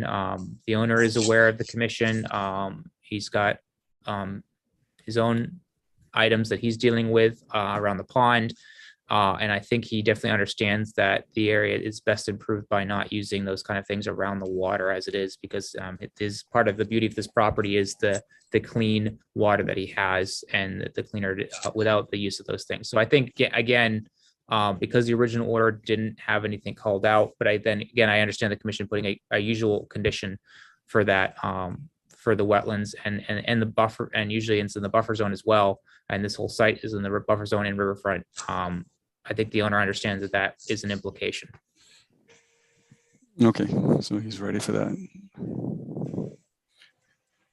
So those were, I think, the issues that I had. Mark, I've got a question. For the proposed replication area next to Fisher Street. Yep.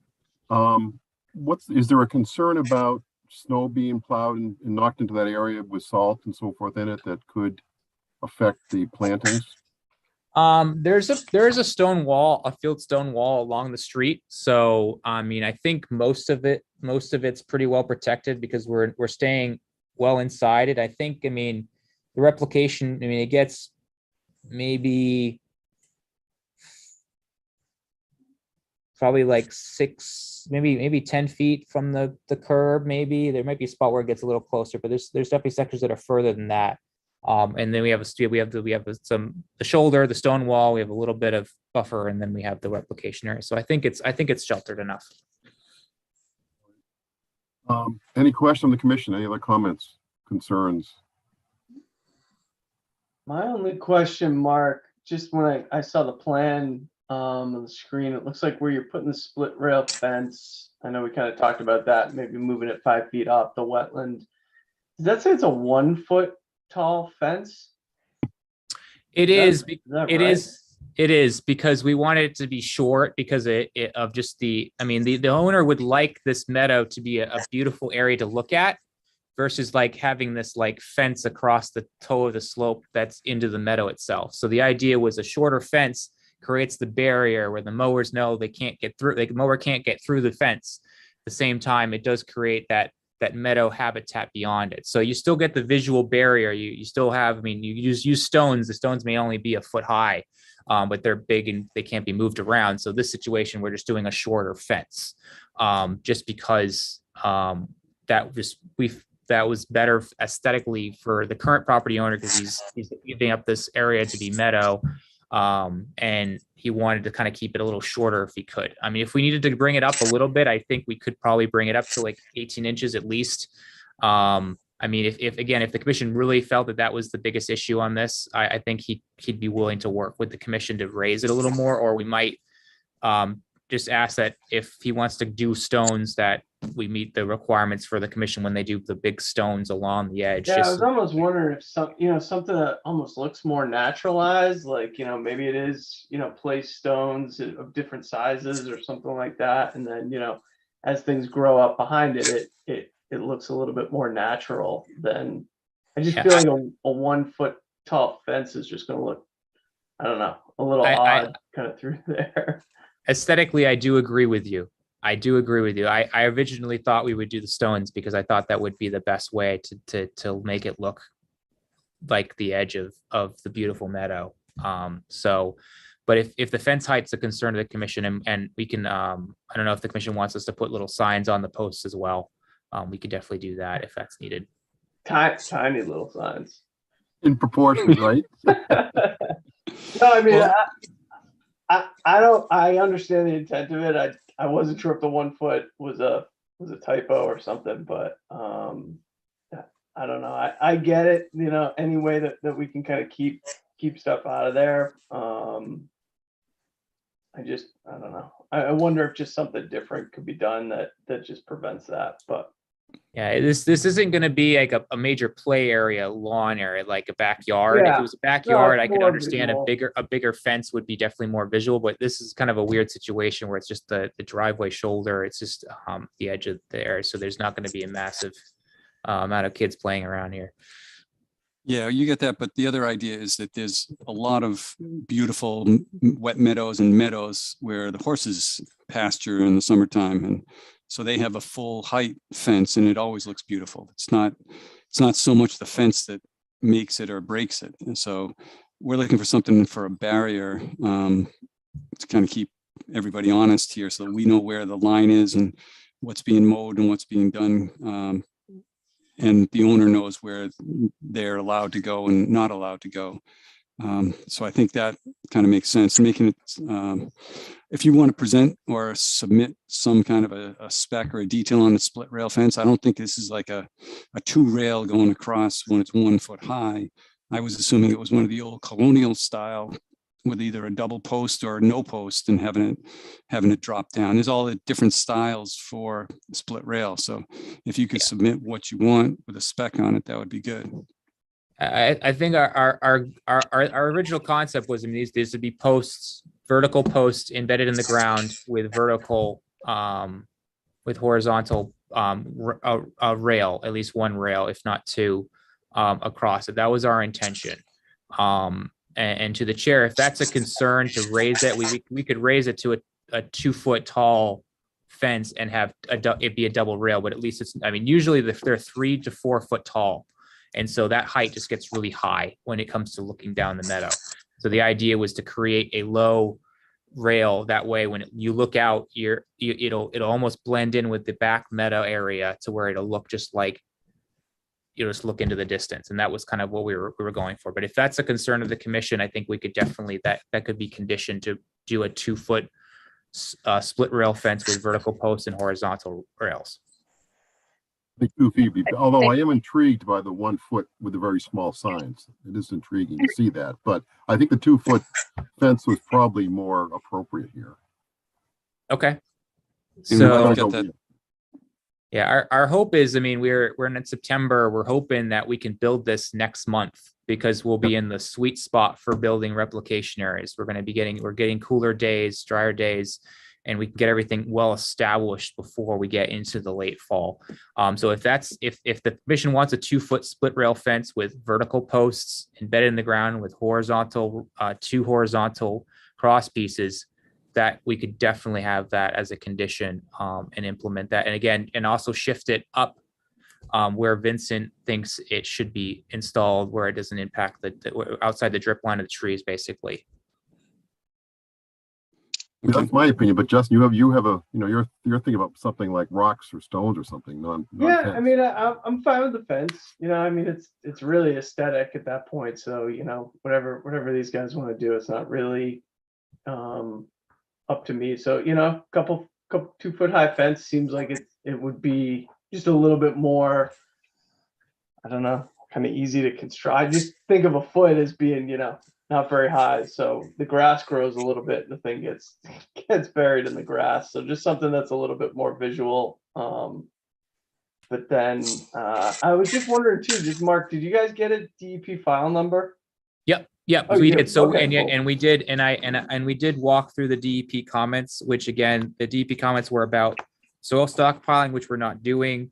They asked about the wetland A being naturalized. And again, the goal here is it was supposed to be restored as a natural meadow. And so our what we like to do is be allowed to maintain the meadow habitat, which is mowing brush cutting once per year in October and no other month, 6 inches high above the ground. And that allows for all your flowers to bloom, all your birds to nest. And then in October, when there's the fewest anything usually using the fields, you can go through and you bring that top layer down a little bit and allows the meadow just to continue to thrive and flourish. And they asked about how we were removing the bridge, which was just we're going to grab with the machine, pull it off. Wetland science will be supervising it there. Yeah, And that's they asked one that about I'm the not so sure about. That I'm still not sold on. We remove a whole bridge by making a note on the plan. I haven't seen a picture of it. I didn't walk over and see what the actual bridge looked like, but you're going to get an excavator in there in your replication area to lift that out and move it around. I don't know. I would rather see more detail on what you're proposing. We just thought that we should remove it because it really doesn't have a purpose now that it's connecting the meadow to a replication area.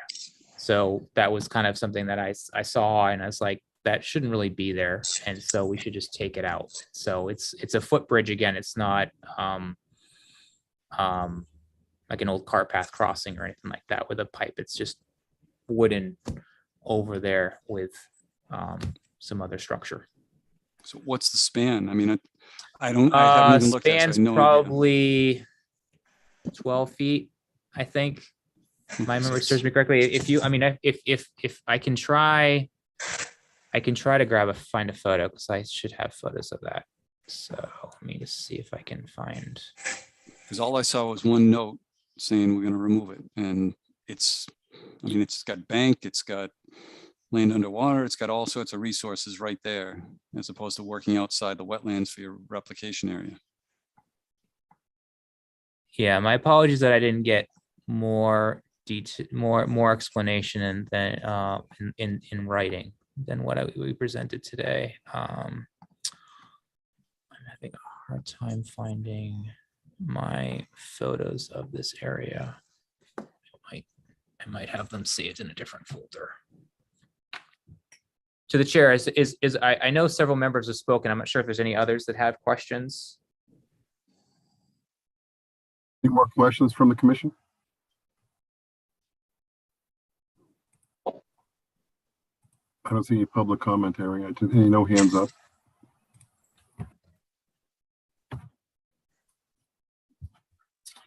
So Vinny, question for you here is, well, I guess a question for Vinny and the commission. We have a few outstanding questions open, mostly around the bridge at this point in time. Do we want to move ahead and continue to October? I know that Mark did say he wants to hit October to get some of the replication work done. They were meeting on the 17th. I'm not sure if that would be a big issue for him or not. Or do we want to go ahead and move forward and make notes to our approval if it goes that way? Vinny, what's your position on that? He's moving the fence. He's increasing the height of the fence. Right. He's going to add erosion mats in the replication area. Right. And so those are all conditions that we're going to be putting on there. It would be nice to have it on the plan so that we're not making a long list of additional conditions, but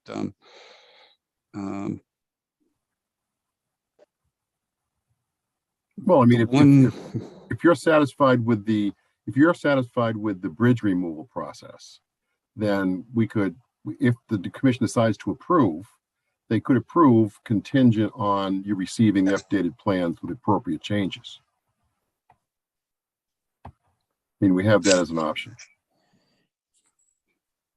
Yeah, the Comfortable- hard part not is, comfortable then. well, I don't like getting, if we close the public hearing, then we shouldn't be taking any additional information.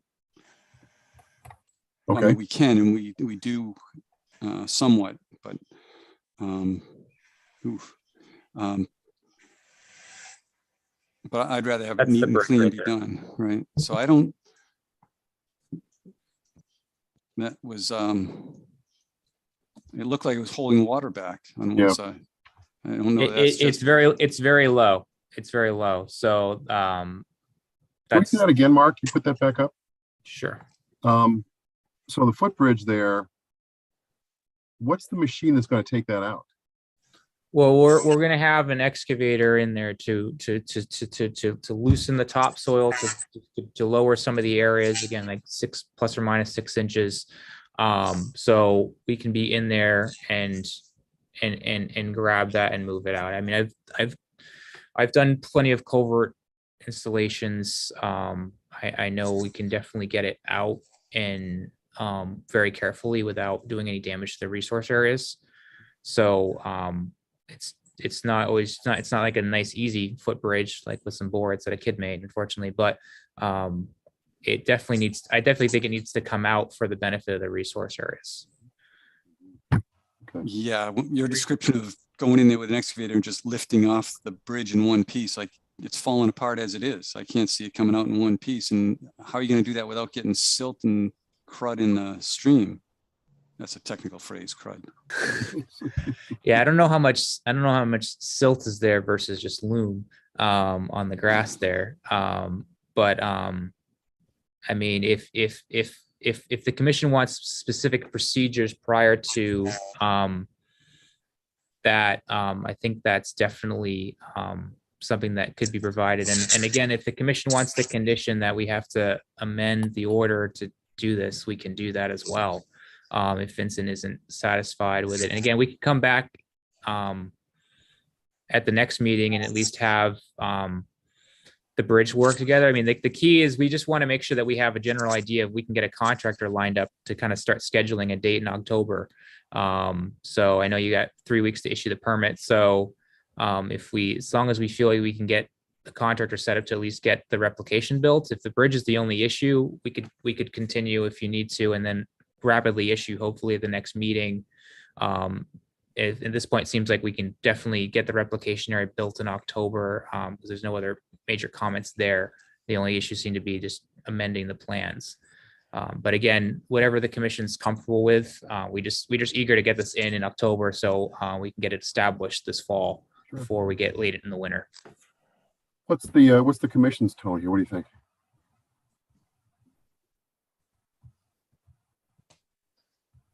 I think that, we have reviewed this quite a bit, and the plan's pretty comprehensive.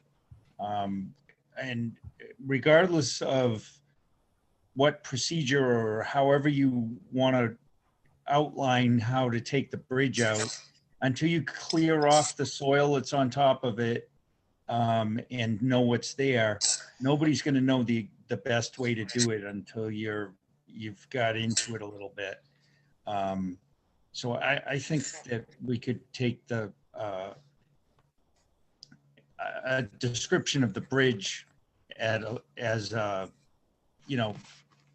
on site as we're doing the work. Okay. Anybody else? Any other opinions? I mean, I do think just in looking at that bridge, I mean, you'd want some kind of protections in that stream, right, Mark? I mean, just something set up there for getting rid of that. I mean, I wonder if, like you had mentioned and just kind of trying to work with you here a little bit on this. I mean, maybe there's just a little bit more detail around the bridge at the next hearing and kind of what you're going to do to make sure that everything's protected when that comes out. So we'll have our erosion control along the bank here. So the equipment, everything will stay, basically equipment will stay there. So we may have like myself or foot traffic just kind of watching things from this side here as it's as we grab it. And we may have to use straps or something else to kind of to bring it up Flip it up. and out. And I think that probably is the best way is to just strap underneath it and lift the whole thing up in one thing. So and again, it's a good point. I mean, it's not going to be it's not your straightforward bridge movement that Mass DOT does all the time on their bridges. So, but I think the nature of it, the size of it, the fact that a wetland scientist will be there watching it. I've done lots of bridges, lots of culverts and box culverts installations in streams and rivers. And so I have experience working with these areas, and I think we can do it in a way that's careful. And again, we can definitely provide a lot more information to Vinny on how we want to do it carefully. Because again, I agree, we want to do this very carefully because it's a very sensitive spot. Yeah, you probably want not just straps, you need a spreader bar so it doesn't all snap together and you end up dumping it into the water as it's flowing through. So yeah, we spreader may bars. I don't know if you're going to cofferdam it, temporary cofferdam. I don't know what. I wouldn't. I don't think we cofferdam anything because of the river itself. But I think that's asking for alterations. But I think again, we definitely we'd be strapping it and kind of into one, and then lifting it all up in one, and then having a continuous. So you have underpinnings, and then you have straps continuing to one point, and and craning it up and lifting it off. I think it's very feasible, and we can definitely get Vinny more information on it to make sure you're comfortable before it gets removed. Again, I wouldn't touch this until you were happy. Yeah, because I'm just looking, if we close the hearing, I'm not comfortable with allowing a bridge to be removed with this much detail, what we've gotten submitted. So I'm okay with the replication areas. I think we've got that all squared away. It's the bridge right now that is the issue. Mark, But it it's up sounds to the like commission. It's up to if you. we can, if we continue, Mark, it sounds like that, if you have 10 points, nine of them are already approved. And the one that's open is the bridge removal. If you can provide that Vinny with that data on the 17th of October, you can start planning right around that date, I would think. Yeah, if I guess if the commission can get, if Vincent can start drafting the order, so that way it's basically ready, except for the bridge, then we can definitely get him that information, work with him, and then October 7th, we can have a meeting, we can get an approval, and then we can pick up the permit, drive it to the registry, get it recorded, and then start this hopefully the same week. That way we're still in the sweet pot in October. That would definitely be, I think that works for everybody. Meeting's October 17th. Oh, that late. Right. It is. And it's That is definitely gonna take me late a couple into of the days month. to get the order, right? I mean, and that's the concern, Mr. Chairman, is if it's October 17th and then we have to wait a week or 2 weeks to get a permit, now we're basically planting in November. And that's what I'm trying to avoid, because I know my replication areas in October are the best out of everything. They do the best, and we can establish them in this area. Particularly, I want to get it established well. And avoid, I don't want to have to bring a machine through the other wetland, the A series wetland that we're going to let meadow. I really don't want to drive a machine through that, because it seems to be pretty good right now, at least like compaction wise, and I don't want to drive anything through that. So that's kind of why we were going to do it through the replication area. Right now would be the time to do it, because you're going to have a machine in there already. So yeah, I mean, that's why we asked for it a while ago, but to I mean, I got the comments from Vincent on the 8th, I think it was last week. The 6th. It was 6 days ago. And last week was a holiday week. So it was a little tight for us to get back, and we didn't get DEP comments till today. I'd like, personal opinion, I'd like to just move on as fast as we can here by trying to keep all parties, meet all the requirements in this one.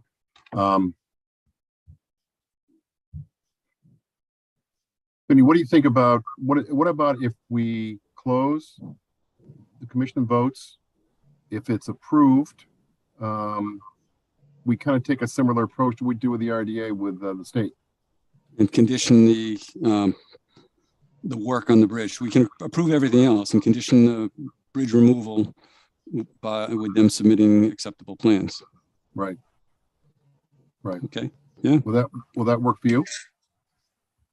For me, yes. Okay. Mark, you know what we're talking about? You get it? Yep, that sounds good.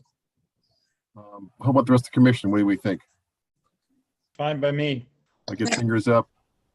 Thumbs up. Let's make that very specific. I'm getting thumbs up. Good. Okay. All right. All right. Okay. So I think. Make a motion to close the hearing. Thank you. Is there a second? Second, Seconded by Diane. yes. Roll call. Tom Beals, Yes. Dan Clark, Yes. Justin Dufresne, Yes. Diane Gouldner, Yes. Todd Helwig, Yes. Kelly Marston, Yes. and I vote yes. So we need a order of conditions issued for 44 Fisher Street with special conditions around, with changes to the split rail fence height from 12 to 24 inches, with adding erosion control mats in the replication area. And do we say pending or do we not use the term pending? And work on the bridge contingent on receipt of acceptable plans. Something like that. Fine for me. Where's Todd? We need the legal stuff, or maybe Kelly could word that. Yeah, Kelly's getting up in that. No. Okay. I would just say specific details of the bridge removal. Okay. Okay. Okay. We got that? I'll make that motion. Tom Beals made that motion? I did, but Tom can. Todd Helwig made the motion. Is there a second? Second. Seconded by Kelly. Vinny, and you're good with this, right? We're good. we're all. Yeah. Okay. Tom Beals, Yes. Dan Clark, Yes. Justin Dufresne, Yes. Diane Gouldner, Yes. Todd Helwig, Yes. Kelly Marston, Yes. and I vote yes. Thank you so much. Appreciate it. We'll get you that information right away. Yeah, And I mean, actually- certainly sooner versus better, right? Sooner the better. Oh, yeah. I'm going out to the site tomorrow to check out the bridge again and take some extra photos, and we're gonna get a contractor to take a look at it, and we'll get some good detail on that. So Good. And the other thing, if I can get Mary's email address, because I send the commission or send the orders out to the applicant, it would have gone to Cox. So Yep. so Absolutely. just get that information. we'll do. Thank you. Thank you. Have a good night. Good night. Thank you, folks. Okay.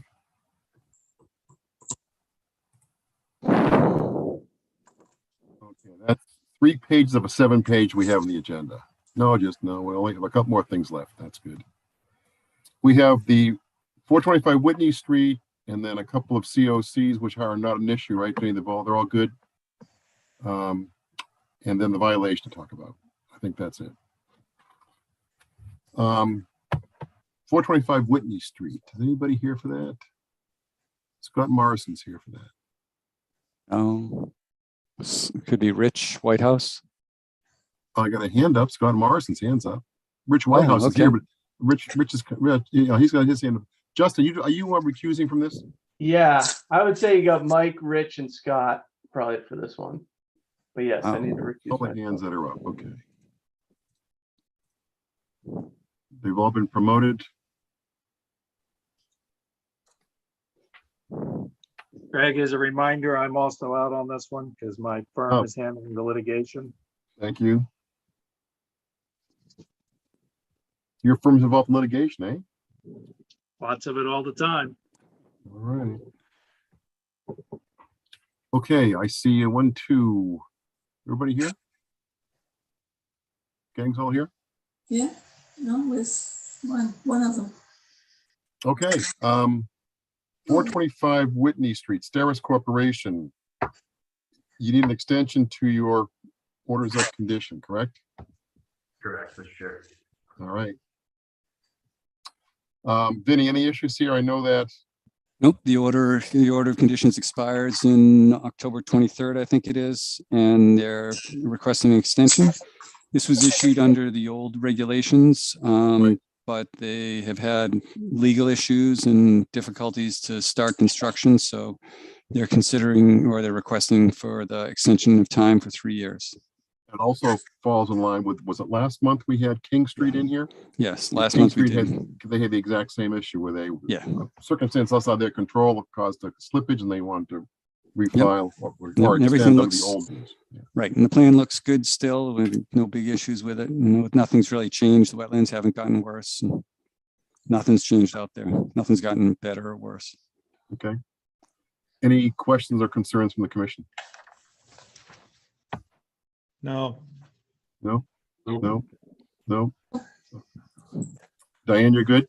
Yes. Okay, we need a motion to extend the order of conditions. No, close the hearing. Oh, geez, I almost got there. Okay. That's Gotta all close the right. hearing. Close the hearing. Is there a motion to close the hearing? So moved.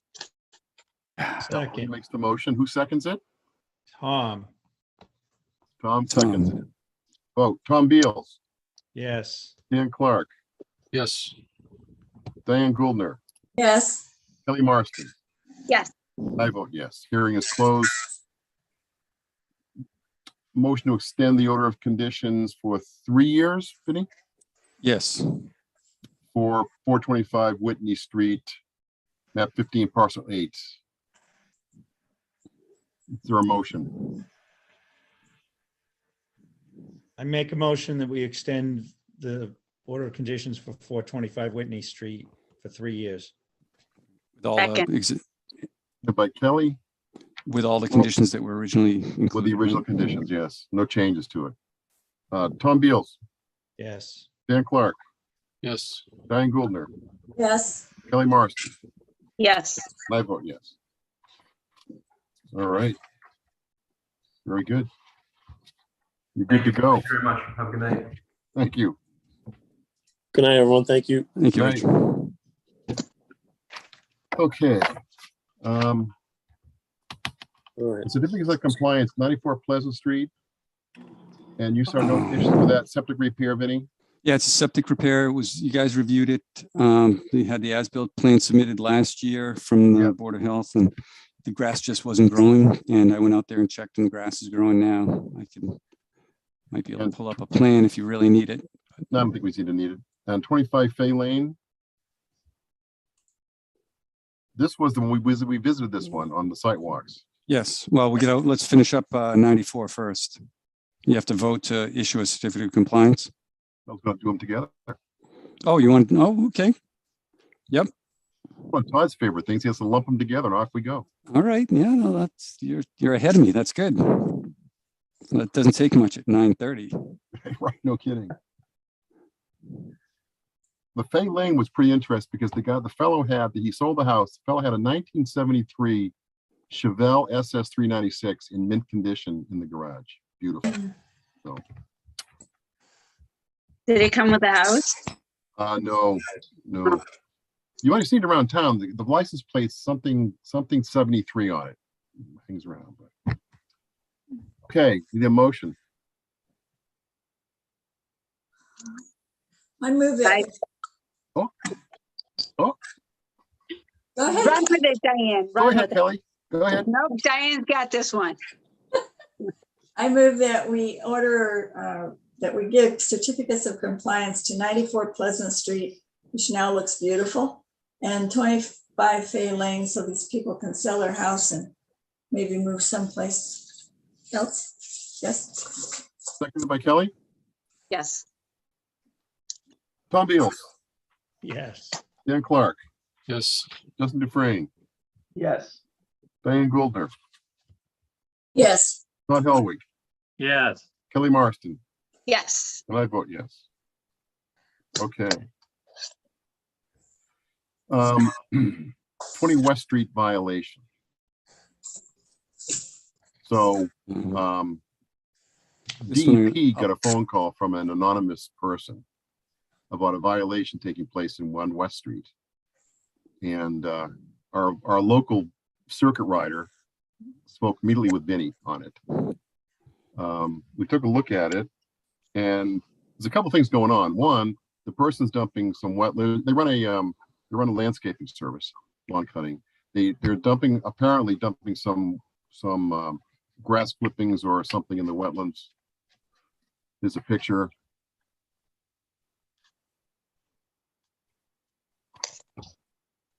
All right, so yep. So that's the story. They're dumping grass clippings. The wetlands are down here. I thought there was a culvert in there, but I didn't see it on the mapping. But there's a wetland that goes that way, and I think this one goes that way. This is 20 West Street. The lot is in blue, and I checked the deed on 20 West Street, and it pretty much matches this, even though there's like a stone wall that goes out diagonally out that way. The deed references kind of lines that are perpendicular to the street. So I think that assessor mapping is correct. So I can't rule that out. But it looks like their property corner is in the middle of this fenced in garden. Is a nice greenhouse out here. And then they're mowing here. And I'm not sure who's mowing that. But there's a driveway that comes in and accesses an area where there's trucks parked and two probably 20 by 40 temporary sheds up in this area here. And in this area over here, there's a windrow of looks like yard clippings, yard waste. And it looks like what do we see? The very invasive butternut squash growing on the top of those windrows. So it's recently placed. And this is all owned by the town. This is town conservation land. So that's our situation. And this dumping here is within 100 feet of the wetland. Wow. I went back and checked the records. Do I have it? No, I don't have it here. We have a record of vehicles being parked up in this area and some equipment and materials being stored in this area up here, which was over 100 feet from the wetlands, but still on town-owned property. The aerial photographs show trucks. If you go onto the town's GIS map and you look at the old 2008 aerial photograph, you can kind of see a truck or two in this area here. I'm not sure if the boat, this blue thing, if that boat is still there then, but it's been in a couple of more recent photos as well. So they're encroaching on town property, and it's been there a long time. The new twist, I think, is the dumping of waste within 100 feet of the wetland. So there's kind of two issues. And I was going to write a violation notice, ask them to come in, let us know what they plan to do to address the situation and how long it's going to take them to clear all their stuff off the town-owned property. Yeah, I look for your guidance for all that. Well, I guess the first thing I think of is it's not, first and foremost, it's not really a wetlands violation. It's just trespassing. They're not filling wetlands, but in this area by this wetland here, they're dumping within 100 feet. It's our property, right? Well, So go ahead. Yes, they are. It's our property, but they're dumping within 100 feet. So it's a wetland issue. That's what brings this to a wetland. Whether it was within 100 feet or not, they couldn't do it anyway. Yes, right. I'm sorry. Yeah, that's the point. Yes. That's the point I'm making, which is, isn't this just, it seems like a little bit maybe beyond our purview. Like this is, I mean, I don't know who was technical. Well, I know if it's under the jurisdiction, if this is conservation land, right? Yeah. Is this actually under our? Yeah. So Yes. it's actually the Concom owns it.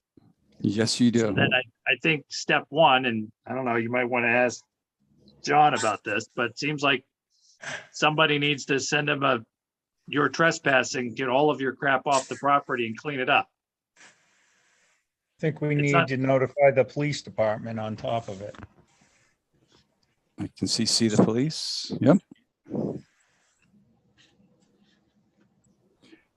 Would that, and that would go from Greg's signature, right? Because he's No, I don't think so. oh, no, I'm sorry, you can't. That's, I'm recusing myself from this discussion That's right. because I have a business relationship with this guy. right. So Justin is going to be signing that one, our vice chair. He cuts my grass, so I mean, Your grass is in his Your backyard. clippings. well, you're gonna have to go prove that. Like we're sending you a bill. You're gonna prove that. So I use very specialized fertilizer, so that's fine. You could get another landscaper. Well, Well, it's He too giving late you a now. bill on squash? yeah. I mean, it seems like Vinny, it seems like there's obviously a lot going on here. I There mean, is a- even where they're mowing and everything back past that blue line, just like I have the town map up right now too, and all those parcels, that rear property line, pretty much goes straight across all of them. Yes, 'cause it runs right along here.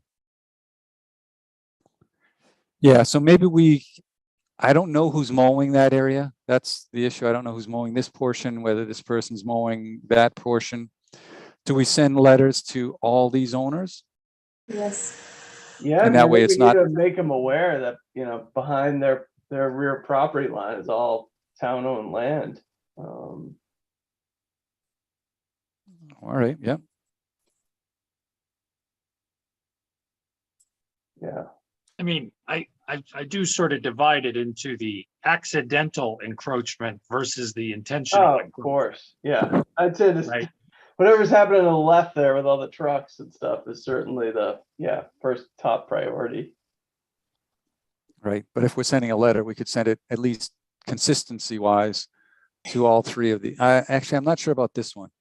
I don't know, they don't really have access, but I gotta look at the plan, the map. You have that up, Justin, you said? Yeah. So how many of those lots look like they're encroaching on town-owned property? I mean, I don't know. I could share my screen with you guys if you want to see it. All right, I'll get out. Vinny, do you know, are there any bounds out there? Is the boundary marked at all? Any stones, monuments, anything? I saw on the deed, it talked about rods, like old iron rods, but that's all. There were no concrete bounds. I mean, it's so much that even on this map, it shows kind of what they're doing. Yeah, on that's our- his, and he's got a pea stone or like a stone dust driveway in that area. That's why it's shaded Has gray. anybody spoken to him? No, So, I mean, that's so significant. It almost looks like, I mean, maybe there was a deal. Whose original property was that? Because on the town map, there's like an old building and a roundabout. Did yeah, we? that's not old. That's what's going on now. But it's that's- actually on the map, so I feel like we had to have acquired a piece of old No, property. they did an aerial photograph and they interpreted the driveways and stuff from the aerial photographs. So Oh my that's goodness. just what exists out there. So we didn't acquire an old farm and that's No. the- Oh. No, because that's okay. that's a 2020 map Yeah. of the conditions. And I think we acquired this property, I think it was 1990 something, 94. It should be on the Yeah, left I mean, side. imagine if we bought the property from them, knowing that was there, and told them if they could keep the operation there, and it's been going on that way for 25 years. That's a possibility, but then this owner hasn't lived there. Yeah, I think he moved in. If you want to click on the property at 20 West, the listing will say when the sale occurred on the left side there. My point is only, it's so extensive, it makes me think that there's some other backstory here. Maybe it's wrong. Maybe it shouldn't matter, the backstory, but I don't know. Yeah. Maybe the guy gets a phone call before he gets a nasty letter. I agree. And that's what I didn't want to just go in guns blazing. So that's kind of what I'm looking for feedback. Oh, what year is this photo? If you This get a program mass I have mapper, you can goes- go all the ways back. You can flip back for a number of years. Just wonder. I've lived on West Street for 25 years, I think. And as far as I remember, I've never walked back there, but that driveway, that gravel driveway has always been there. As far as I remember, leading back to that disturbed area. I don't know if we checked the deeds, have we read the deeds?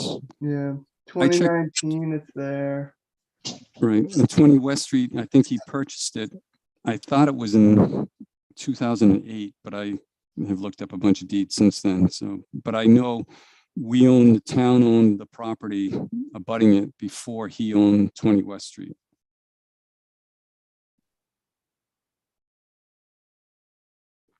Yeah, you can still see those buildings in there. 2018, it was there. 2017. I'll go down to 2008. It's still there. I mean, that you can still see the blue boat. Yeah, Vinny, when we were there were two big like Quonset huts out there. Yeah. Yeah. And a couple of pieces of equipment, some plows. 2015, it was there. I mean, it's been there for, yeah. This program I have only goes back to 14. Yeah, You could go on, just go on Google Earth. Might Google have Earth will that. take you back to the Yeah. 70s. So I don't know. I mean, I don't know. It might take, like, to Todd's point, just as far as how in depth it is and kind of what's going on back there. There might be some agreement or something back there. I Okay, don't know. well, I can just give him a call. I mean, Yeah. I'd rather just start with that and say, what's going on? Is this man that's in there now, is he the current owner, or is there someone that maybe was back there 10, 15 years? And he just assumed that it was okay when he bought the property to do what he's doing. The current owner has owned it for, I think, since 2008. Not very long. 15 years. Hmm. That's 15 years.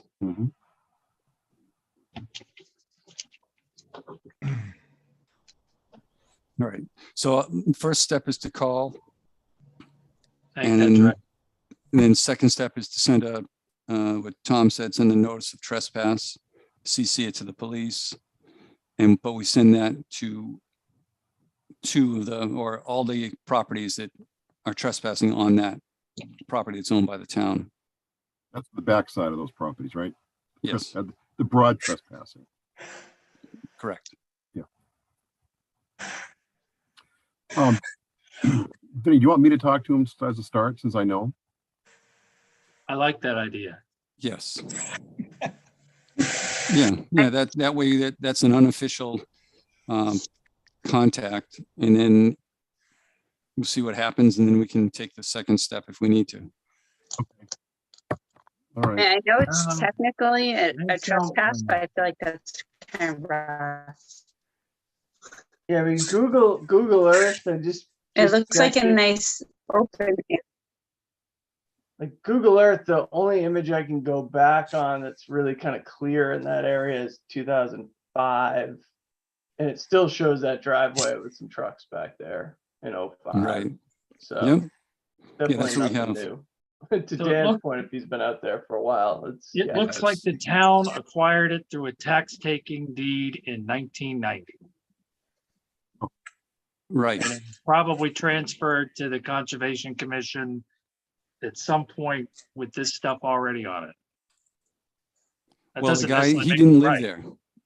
The guy who's No. at 20 West wasn't the owner at that time. No, I know, but my guess is that some of this junk was there for maybe even going back as long as 1990, because it was taken for taxes. It wasn't taken for conservation land originally. Okay. It just Yeah, I'm not doesn't sure. change, it doesn't change the plan of attack here. All right, just to give you a couple of photos of the area. Does that mean that all those broken down cars on there are conservation's broken down cars? Oh, here's some photos. we These can- are not. We can sell them the DCAM. Yeah, so this it's on the DCAM. This is a picture from this is the stone wall that was between the property. That's the garden. This is the house. So this is looking in. So all this fire pit and chairs are on town property. Come on.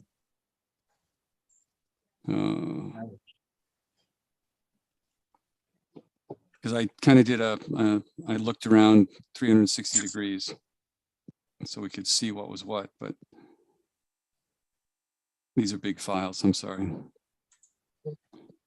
Oh, this is the windrow of stuff that's been dumped, and that's the butternut squash. It could have been pumpkin, but it looked like butternut squash to me.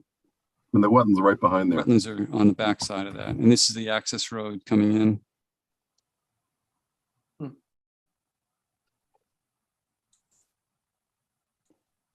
This is looking from the back, kind of along the back property line. That tree and that greenhouse, the corner of the property line, property's on the right. The corner of the property is behind the tree on the other side of that greenhouse. So it's a ways back. This is that stone wall that went up, and these are the storage units. Some nice equipment there. And some trucks. That one already. That one already. And this was going in, you can see West Street there. Here are the windrows with the wetland in the back. All right, so we're gonna, step one is Greg's gonna make an inquiry. Correct. And so this It's is in been the area. going on since at least 25 years. Another month won't hurt anybody. Exactly. Yeah. No. Revisit it next month. All right. Okay.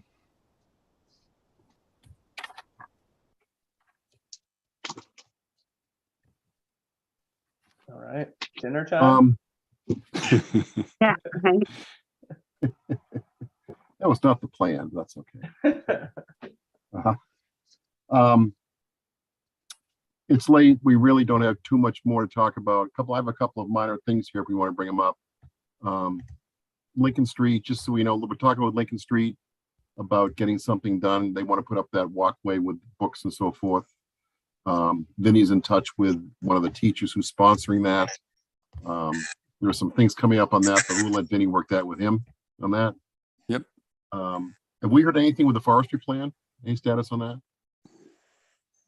No, Tom, I haven't gotten any of your emails from your other email address if you sent them. So we got approval. Yeah, I contacted the state forester. He said all of our plans have been approved. Yes. Yep, we received those. I have those in hand. Okay. The next step is determining what needs to get done as far as, because they talked in there about doing a cutting plan. Correct. Actually, it's a different, it's not a cutting plan, it's a different phrase for it, but the forestry plan. And then also something about an invasives plan. And I wasn't sure how we want to start. I know we wanted to do that salvage cut stuff. Correct. Was kind of my main point, was that if we, when I talk to the forester, the longer you wait, the less value you have in the trees that are dead. So if you can harvest them reasonably soon, then you may be able to at least get some compensation for them, which then we could use and apply for the invasive species. So it's two separate contracts. It could be the same provider. Oh, okay. It depends on who, and Dan may have little more input as to foresters that might be able to do both things for us. But I believe we have to get a contract with a forester to do the cutting plan. Yes. Would be the next step. Okay. All right. Does that seem to be the way to go? Do you agree with that, Dan? You've got, Yeah, I don't know how much we want to involve the public, since we've never done any harvests, as far as I know, on conservation land. We have not ever. So, yeah, we might want to inform the town somehow. I don't know what forum we do that. I mean, forestry can be controversial, so. Correct. But the trees on top of it are dead, and one of the, parts of that plan when it was explained to us was that, if we don't harvest the dead trees, we're liable to have more invasives take over those areas instead of getting some regrowth with, new saplings and everything by, not getting that old dead wood out of there. I think what we want to avoid is starting a logging operation and having the public discover it and not knowing anything about it. Correct. We'll have people chained to bulldozers. It'd be crazy. Yeah, we don't want that. We don't want well, I found there was something that went on in town. There was a question about a similar situation where they were doing some cutting or doing some activity in 2001 or 2002 when I was looking at some of the old files, and just that was the issue. People were finding activities occurring on town property and didn't get any chance for public notice. So there was an outcry and things stopped. So yeah, we don't want that again. Have a public meeting. I think we probably should. I think if this is the beginning of an active forest management program, we need to be sure we do it the right way. Mm-hmm. We yelled at, but we need to have a public meeting. Yes. Yep. Okay. Do we do it as an agenda item for this meeting? For the October meeting? No, at some point in time. At some point in time. I don't know the best way to. Yeah, I mean, I have a lot of public meetings, but I usually there's something specific. We advertise them. We have them. But. Right. Well, I'm sure we could get it on the public access channel. Yeah, we can get it on the TV, on the YouTube stuff. We can get the Zoom. I think it would be a separate meeting than one of our regular meetings. I expect it's going to take a while. It's not going to be a 15-minute presentation. It's going to be a half-hour presentation with lots of questions. Right. And I don't know who's going to answer those questions. Well, and this is where we may need to get the state forester and if we contract with a forester that's going to do the cut plan, we can have those resources with us when we have that meeting, so they can explain some of the reasons for the cutting. Yeah, that sounds good. Can you maybe check with Fred and Laurie and Mia? She may have some input too. Mia may have some experience here. Yeah. So I'm glad you brought up forestry, because we got a request just the other day. I guess it was last week. The property at 17 Kerry Craig, they took down 4 or 5 of the pine trees.